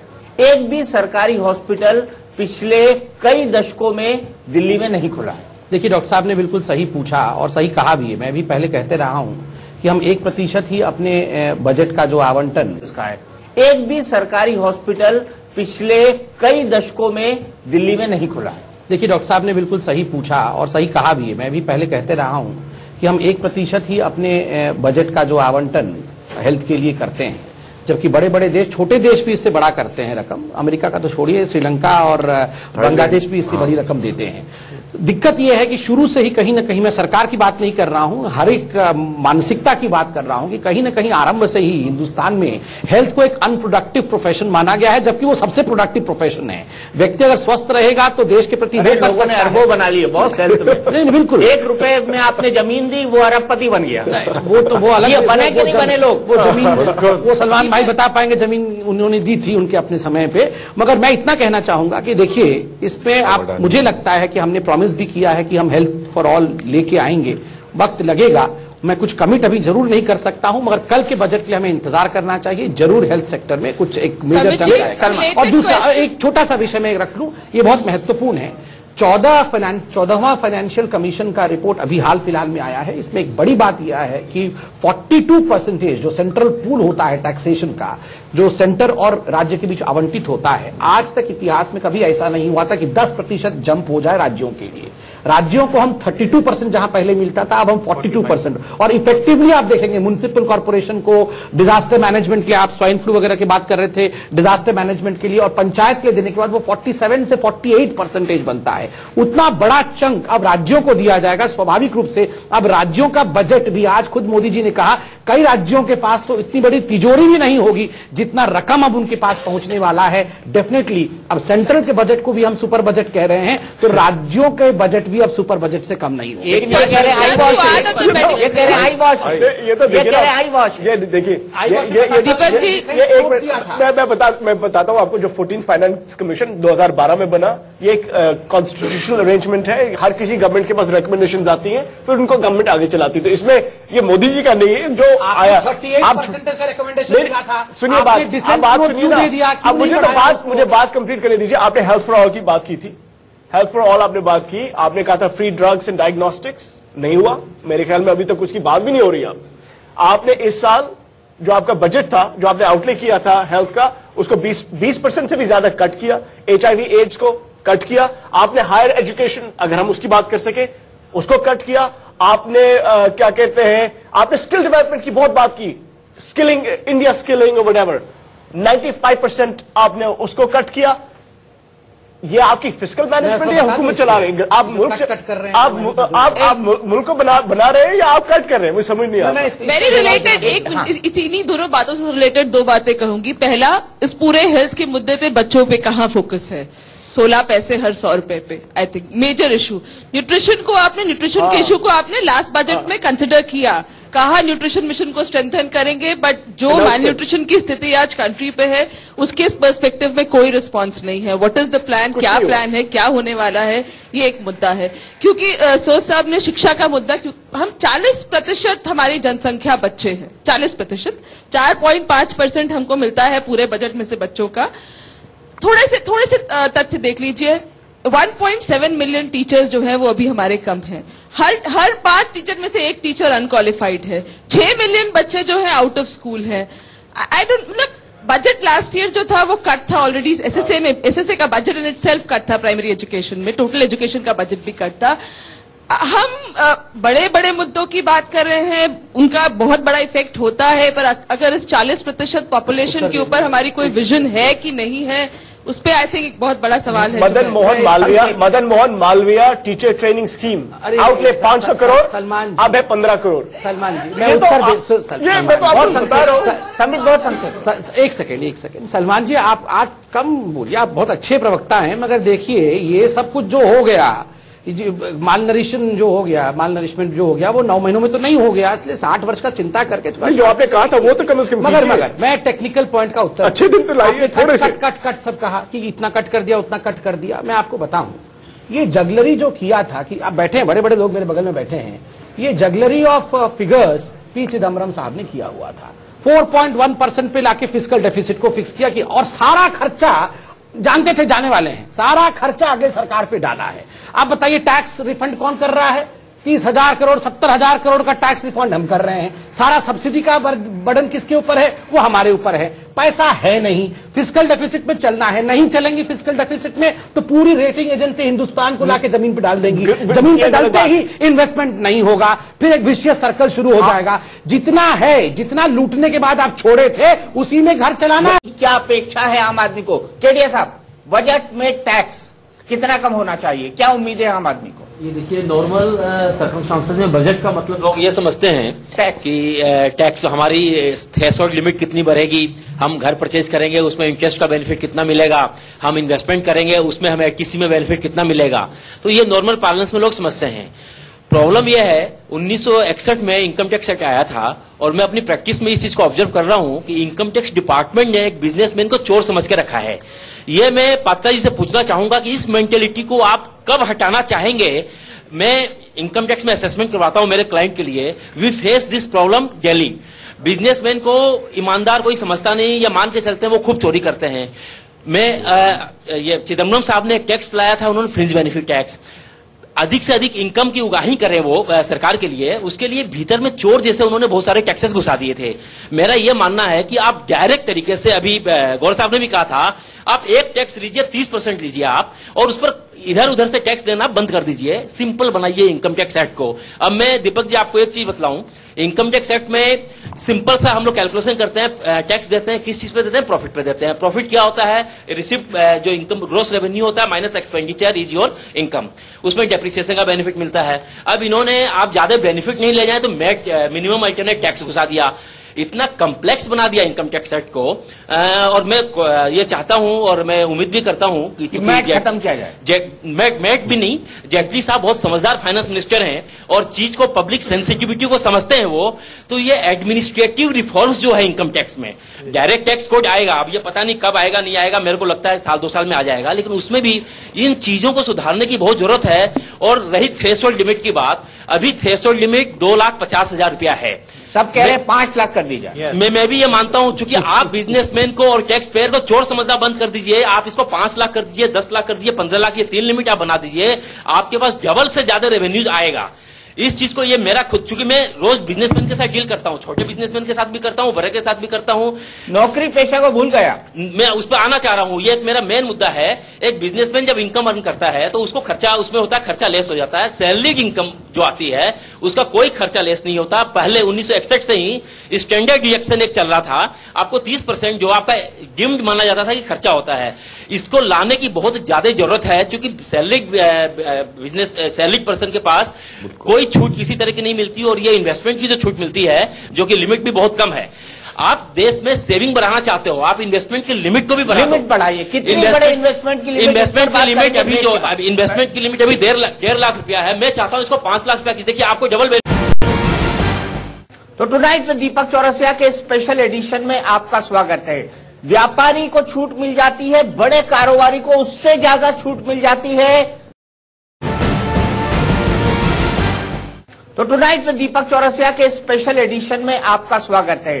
व्यापारी को छूट मिल जाती है, बड़े कारोबारी को उससे ज्यादा छूट मिल जाती है। मैट को लेकर कई तरह के डिस्कशंस उद्योग के अंदर चल रहे हैं। सुपर रिच को टैक्स लगाने की बात होती है, लेकिन कभी नहीं लगता। लेकिन सबसे ज्यादा पिसता है नौकरी पेशा, क्योंकि उसका स्टैंडर्ड डिडक्शन होता है। उसी नौकरी पेशा को अधिक से अधिक फायदा कैसे मिले, इसी पर बात हो रही है। और मैं जाऊंगा आप दिनेश वर्मा जी के पास। दिनेश वर्मा जी, नौकरी पेशा को जो निवेश की सीमा है उसमें कितना होना चाहिए, और साथ ही साथ एटीसी में निवेश होता है वो जी। दूसरा ये कि वो जो होम लोन लेता है उस पर कितना डिडक्शन बढ़ना चाहिए जो उसके इंटरेस्ट पे वो ब्याज देता है। देखिए, ये पूरी डिस्कशन कहीं ना कहीं अफोर्डेबल हाउसिंग और इंफ्रास्ट्रक्चर के ऊपर दोबारा से आ जाएगी। ये चीजें बड़ी सिंपल हैं, बट पता नहीं क्यों हम इन चीजों को इतना ओवर कॉम्प्लिकेट करते हैं। आज मोदी जी ने जो सुबह पार्लियामेंट में जब उनकी स्पीच चल रही थी तो उन्होंने एक बड़ी अच्छी बात कही, संबित, उन्होंने इस चीज को पॉइंट आउट करा कि हमें जो ऑफिसर, या बहुत छोटे से बोलूंगा कि उन्होंने ये बात बोली कि मैं ऑफिसर को, हम जो लॉ आगे बनाने जा रहे हैं या लॉ अमेंडमेंट करना चाह रहे हैं, ग्रे एरिया नहीं होना चाहिए। जहां ये ग्रे एरिया खत्म हो जाएगा, जैसे मेरे मित्र अभी केडिया जी भी इस बात को कर रहे थे, जो असेसमेंट में प्रॉब्लम आती है, जहां आप ग्रे एरिया खत्म कर दोगे ये सारे इश्यू अपने आप टेकन केयर हो जाएंगे। अब हम बात करते हैं एटीसी की डिडक्शन की। हम कहते हैं हमें इंफ्रास्ट्रक्चर बनाना है, हम पीपीपी मॉडल में जाएंगे। पीपीपी मॉडल हमारे यहां कोई बहुत ज्यादा सक्सेसफुल अभी तक रहा नहीं है। जमीन मैं सरकार से लूंगा कंसेशनल रेट पे, सरकारी बैंक से लोन लूंगा, फिर उसको बाइफर में फेंक के साइड पे हो जाऊंगा। बहुत सारे केसेस बाइफर में एक्यूमुलेटेड हैं। हमारा एक्सपीरियंस पीपीपी के साथ बहुत अच्छा नहीं रहा है। इसका एक अल्टरनेट और भी है, आप ये इन्वेस्टमेंट की लिमिट को आप अनलिमिटेड कर दो ना। आप उसका एक बेनिफिट देखिए, 250-300 इंडस्ट्री उससे इंपैक्ट होती है। मैं एज ए टैक्स पेयर, हमारी हिंदुस्तानियों की एक मेंटालिटी है, जितनी आप एग्जेम्पशन की लिमिट रखोगे टैक्स सेविंग के लिए, मैं उतना इन्वेस्ट करके सरकार को लॉन्ग टर्म बेसिस पे वो पैसा दूंगा। सरकार के पास पैसा वो 7 साल के लिए आता है, आप मुझ पे उसे मार्केट से कम ब्याज दीजिए, फिर भी मैं टैक्स सेविंग के रूप में वो पैसा आपको वापस करूंगा। वो पैसा कहीं ना कहीं इंफ्रास्ट्रक्चर में, अफोर्डेबल हाउसिंग में वापस जा सकता है। मैं इसमें 10 सेकंड चाहूंगा। सिर्फ एटीसी की लिमिट में 50,000 इंफ्रास्ट्रक्चर और हाउसिंग के लिए एक्सक्लूसिव बॉन्ड रख दीजिए। पब्लिक खुश होकर पैसा लगाएगी। इंफ्रास्ट्रक्चर के लिए जो पात्रा साहब को पैसा चाहिए वो इंफ्रास्ट्रक्चर भी आ जाएगा, 24/7 एनर्जी भी आ जाएगी। और मनोज गौड़ साहब और नवीन रहेजा साहब भी खुश हो जाएंगे, क्योंकि इंफ्रास्ट्रक्चर होगा, फ्लैट बिकेंगे, और फ्लैट बिकेंगे तो लोगों को रोजगार मिलेगा, सीमेंट स्टील इंडस्ट्री चलेगी। आप सिर्फ 50,000 एटीसी में बढ़ा दीजिए, एक्सक्लूसिव लिमिट रखिए इंफ्रास्ट्रक्चर, हाउसिंग और एनर्जी वाले बॉन्ड की। जनता का पैसा जनता के वेलफेयर के लिए खर्च हो जाएगा। सिर्फ आपको एक आउटलुक चेंज करनी है, क्रिएटिविटी रखनी है। सब तो 5 लाख होगी इनकम टैक्स की लिमिट। नहीं, होम लोन में एक और भी सेक्शन है 24(1) इंटरेस्ट कंपोनेंट। नहीं, वो नहीं है, वो मैं बता रहा हूं। अगर बड़ा प्रोजेक्ट है, वो 3 साल के अंदर कंप्लीट नहीं हुआ, तो जो होम लोन की छूट है वो खत्म हो जाती है। तो इस तरह के लॉ को जो है हटाना चाहिए। एक 43C है, तो बड़ा प्रोजेक्ट आप 3 साल के अंदर खत्म करिए। 100 एकड़ की टाउनशिप है, उसमें फेज वाइज होता है। अगर उसने किसी ने लिया है 3 साल का नहीं किया, तो उसको हाउसिंग लोन का बेनिफिट नहीं मिलेगा। तो इस तरह के बहुत सारे छोटे छोटे 43C है एक जो है कि आपको जो है इनप्रैक्टिकल है कि डीएम सर्किल रेट के ऊपर अगर आपने ट्रांजैक्शन नहीं करी है। मैं इसको अगर देखिए कल क्या होगा बजट में, वो तो केवल वित्त मंत्री जानते हैं। आपके माध्यम से वित्त मंत्री को अब मेरे माध्यम से भेजने से अब 2 घंटे में कुछ हो जाए, ये भी नहीं हो सकता है। जरूर उन्होंने देखिए अरुण जी का शुरू से ही हमने देखा है, मोदी जी का आ रहा है सिंप्लीफिकेशन ऑफ प्रोसीजर्स और टैक्स सिस्टम। जैसे आप सभी ने कहा कि सबसे कॉम्प्लिकेटेड प्रोसीजर कुछ हिंदुस्तान में है तो वो टैक्सेशन है। तो स्वाभाविक रूप से वो कमिटमेंट है इस सरकार की कि हम उसको सिंप्लीफाई करेंगे। टैक्स टेररिज्म की बात पिछली बार भी हमने की थी, रेट्रोस्पेक्टिव टैक्स को किस प्रकार से सरकार ने ठंडे बस्ते में डाला वो भी हमने देखा है।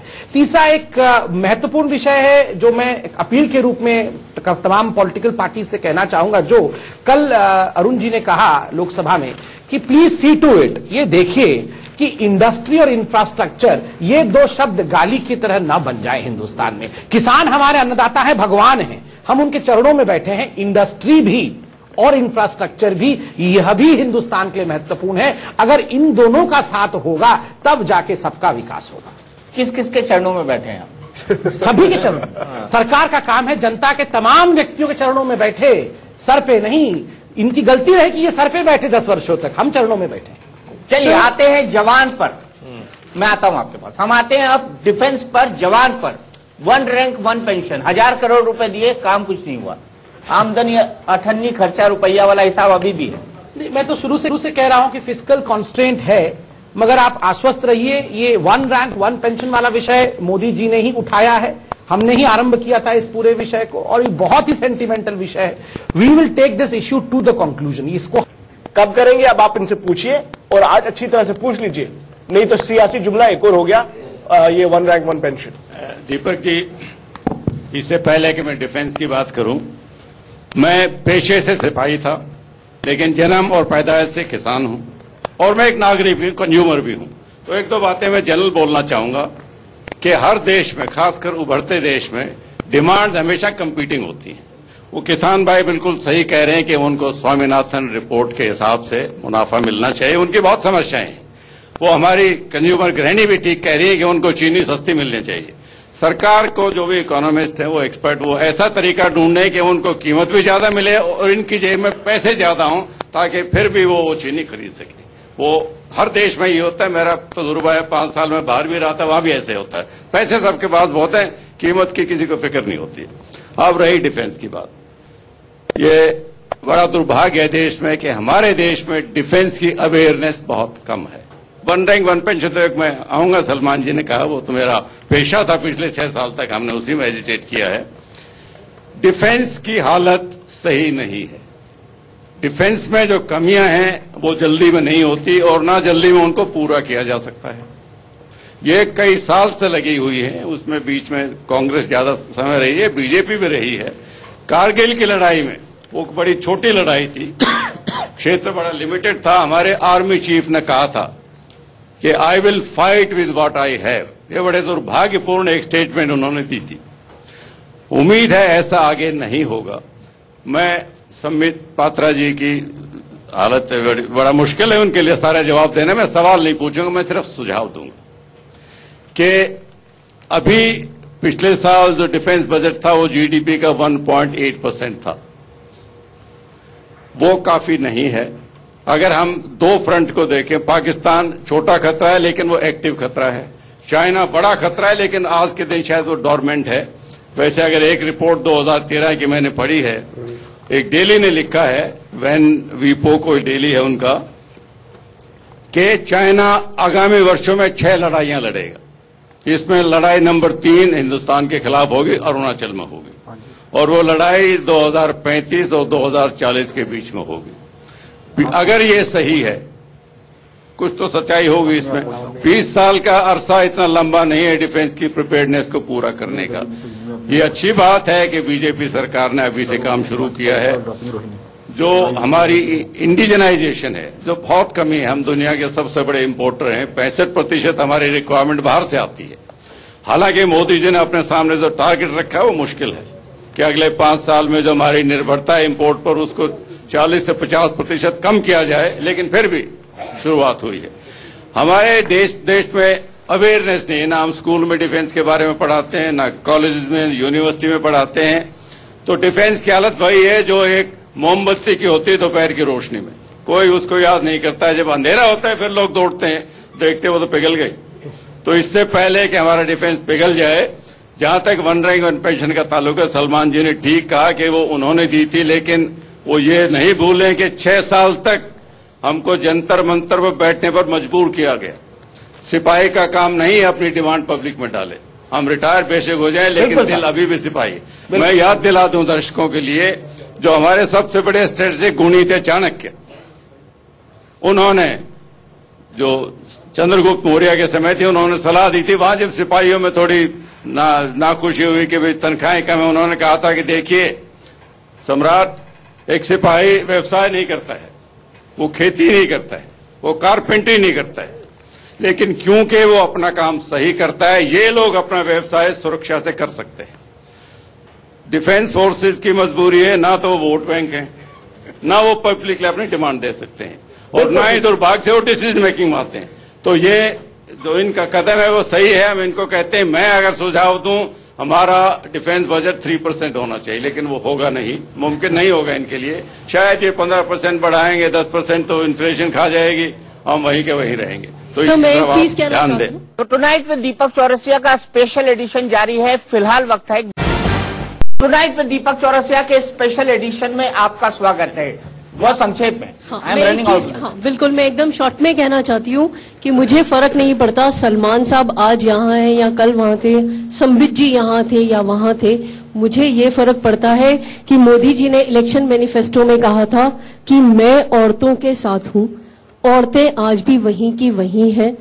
दिल्ली पहले बद से बदतर हो गई है, रेप्स बढ़ गए हैं, इनसिक्योरिटी बढ़ गई है। तो संबित साहब, अच्छे दिन सिर्फ आपके आए हैं, सूट आपके भी पहले से बेहतर हो गए हैं, हमारे अच्छे दिन कब आएंगे?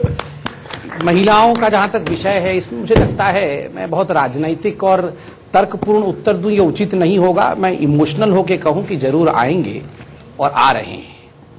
सलमान, नहीं, मुझे जो इन्होंने कहा, मैं इनसे अच्छा क्या कह सकता हूं। ये औरत है, ये जानती है इनकी तकलीफें कितनी हैं। हिंदुस्तान में ओवरऑल तो सिचुएशन बहुत खराब है, लेकिन ये नहीं कि बीजेपी के आने से ज्यादा खराब हुई। हमारे टाइम में भी खराब थी, इनके टाइम में भी। अब इनके पास अब रिस्पॉन्सिबिलिटी है। दिल्ली में तो खास तौर से बहुत प्रॉब्लम्स हैं, और दिल्ली में तो ये बहुत देर से, देखिए आप तो केजरीवाल जी तो रिसेंटली आए हैं, उससे पहले तो दिल्ली में सेंट्रल गवर्नमेंट में भी थे, और कि बीजेपी के आने से ज्यादा खराब हुई। हमारे टाइम में भी खराब थी, इनके टाइम में भी। अब इनके पास अब रिस्पॉन्सिबिलिटी है। दिल्ली में तो खास तौर से बहुत प्रॉब्लम्स हैं, और दिल्ली में तो ये बहुत देर से, देखिए आप तो केजरीवाल जी तो रिसेंटली आए हैं, उससे पहले तो दिल्ली में सेंट्रल गवर्नमेंट में भी थे, और दिल्ली की गवर्नमेंट भी यही चला रहे थे। 15 साल दिल्ली की सरकार आपने चलाई है। हमने 15 साल इसलिए चलाई क्योंकि लोगों ने वोट दिए। लोगों ने 15 साल में नारी सुरक्षा के लिए क्या किया? देखिए, और तो हमने कौन सा 10 साल आपकी सरकार केंद्र में, 10 साल आपकी सरकार केंद्र में। नहीं दीपक जी, इसीलिए मैंने कहा, ये मैंने इसीलिए कहा कि बीजेपी के आने से थोड़ी खराब है। मैं ये कहता हूं कि हमारी सिचुएशन खराब है। अब काम इनका, अब लोगों ने कहा आप चलाइए, तो अब इनका काम है कि आपने बहुत वाजिब प्रश्न पूछा है। आपने हमें वोट दिया है, सरकार हमारी है, प्रश्न भी आप हम ही से पूछेंगे, जवाब भी हमसे लेंगे। और मैं आश्वस्त करता हूं, देखिए 4 दिन में सब कुछ बदलता नहीं है, ये कहने से भी आप नहीं छोड़ने वाली है हमें, क्योंकि ऐसा नहीं होता है कि 4 दिन से कोई एक्सक्यूज नहीं होता है। मगर आप आश्वस्त रहिए, हाथ जोड़कर। देखिए, महिलाओं का जो महिलाओं की पहचान से ही देश की पहचान होती है। हम जरूर इस पहचान को आगे तक लेके जाएंगे। बेटी बचाओ बेटी पढ़ाओ, ये अभियान चला है महेश गुप्ता जी। क्या 2022 तक या अगले 5 साल में 5 साल का एजेंडा है, सबको पीने का पानी मिल जाएगा? बैठ रहा हूं। पीने का पानी तो मुश्किल नजर आता है। मुश्किल नजर आता है क्यों? कि हमने अपनी नदियां में पानी खराब किया है, पोल्यूशन बढ़ता जा रहा है। म्युनिसिपैलिटीज के पास प्रोसेस नहीं है इस पानी को साफ करने के लिए, और कोई ऐसी पॉलिसीज नजर नहीं आती जिससे पानी साफ होगा। पानी साफ हो जाए, बताएंगे ब्रेक के बाद। टुनाइट विद दीपक चौरसिया के स्पेशल एडिशन में आपका स्वागत है। पानी नहीं मिलेगा पीने का। देखिए, नमामि गंगे का प्रोजेक्ट, मैं पानी उस हिसाब से तो बाद में देखूंगा, आज दो विषय में कहूंगी। नमामि गंगे का प्रोजेक्ट किसी ने शुरू किया तो हमने देखा किस प्रकार से एक इमोशन के साथ पूरे विश्व में हमने इसको लेके हम गए हैं। 30 वर्षों से गैप, गंगा एक्शन प्लान चल रहा था, उसका क्या असर वो भी देखा।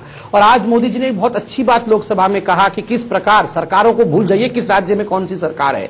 जब एक रेलवे लाइन बिछी होती है और कुछ लोग रेलवे लाइन के उस पार रहते हैं, 2 पाइप जानी होती है ताकि गांव के लोगों को पानी मिले, ये रेलवे वाले, ये सरकार, ये सब पढ़ के वो 2 पाइप वर्षों तक जाने नहीं देते, क्लियरेंस नहीं मिलता है, वो बिना पानी के रहते थे। उन्होंने कहा कि मैं आया और पहला काम, ये छोटा सा काम, उन्होंने कहा छोटा सा दिखता होगा मगर हजारों लाखों जीवन में बदलाव आया है कि ये क्लियरेंस हमने दिया कि रेलवे रोकेगी नहीं, उसके नीचे से पाइप जाए और उन लोगों को पानी मिले जो इतने वर्षों तक तड़प रहे थे। ऐसे ही brick by brick, build by build, हम देखिएगा इन समस्याओं का समाधान कर देंगे। पानी मिल पाएगा पीने का? ये तो एक मिनट भाई साहब, एक मिनट प्लीज। नहीं, देखिए, अब मुझे लगता है टाइम लगेगा, लेकिन आप तो आएगा, जरूर आएगा, क्यों नहीं आएगा, लेकिन टाइम लगेगा। मुझे लगता है मतलब अच्छे दिन आएंगे। कोशिश तो ये प्रभु जाने, जैसे कल सुरेश प्रभु ने कहा था, प्रभु जाने कब आएंगे अच्छे दिन, लेकिन उम्मीद तो यही है कि अच्छे दिन आएंगे, क्योंकि वही वादा हम सबके साथ हुआ है। तो मेरी उम्मीद है कि अच्छे दिन आएंगे, लेकिन देखते हैं क्या, अब देखते हैं संबित और मोदी जी क्या करेंगे। संबित क्या करेंगे अच्छे दिन लाने के लिए? क्या कल का बजट अच्छे दिन का बजट होगा?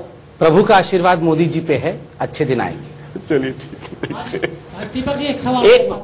बॉस मेरे पास, माफ कीजिएगा, वक्त इतना ही है, मुझे यहीं पर रुकना पड़ेगा। किसी ने बहुत सही कहा है, उसने कहा है एक ना एक शम्मा अंधेरे में जलाए रखिए, सुबह होने को है माहौल बनाए रखिए। तो हमको ये माहौल बनाए रखना है, हमको उम्मीद का सूरज जगाए रखना है, और यही उम्मीद करते हैं हम कल के आम बजट से। फिलहाल टुनाइट विद दीपक चौरसिया में इतना ही, लेकिन इंडिया न्यूज पर खबरों का सिलसिला लगातार जारी है।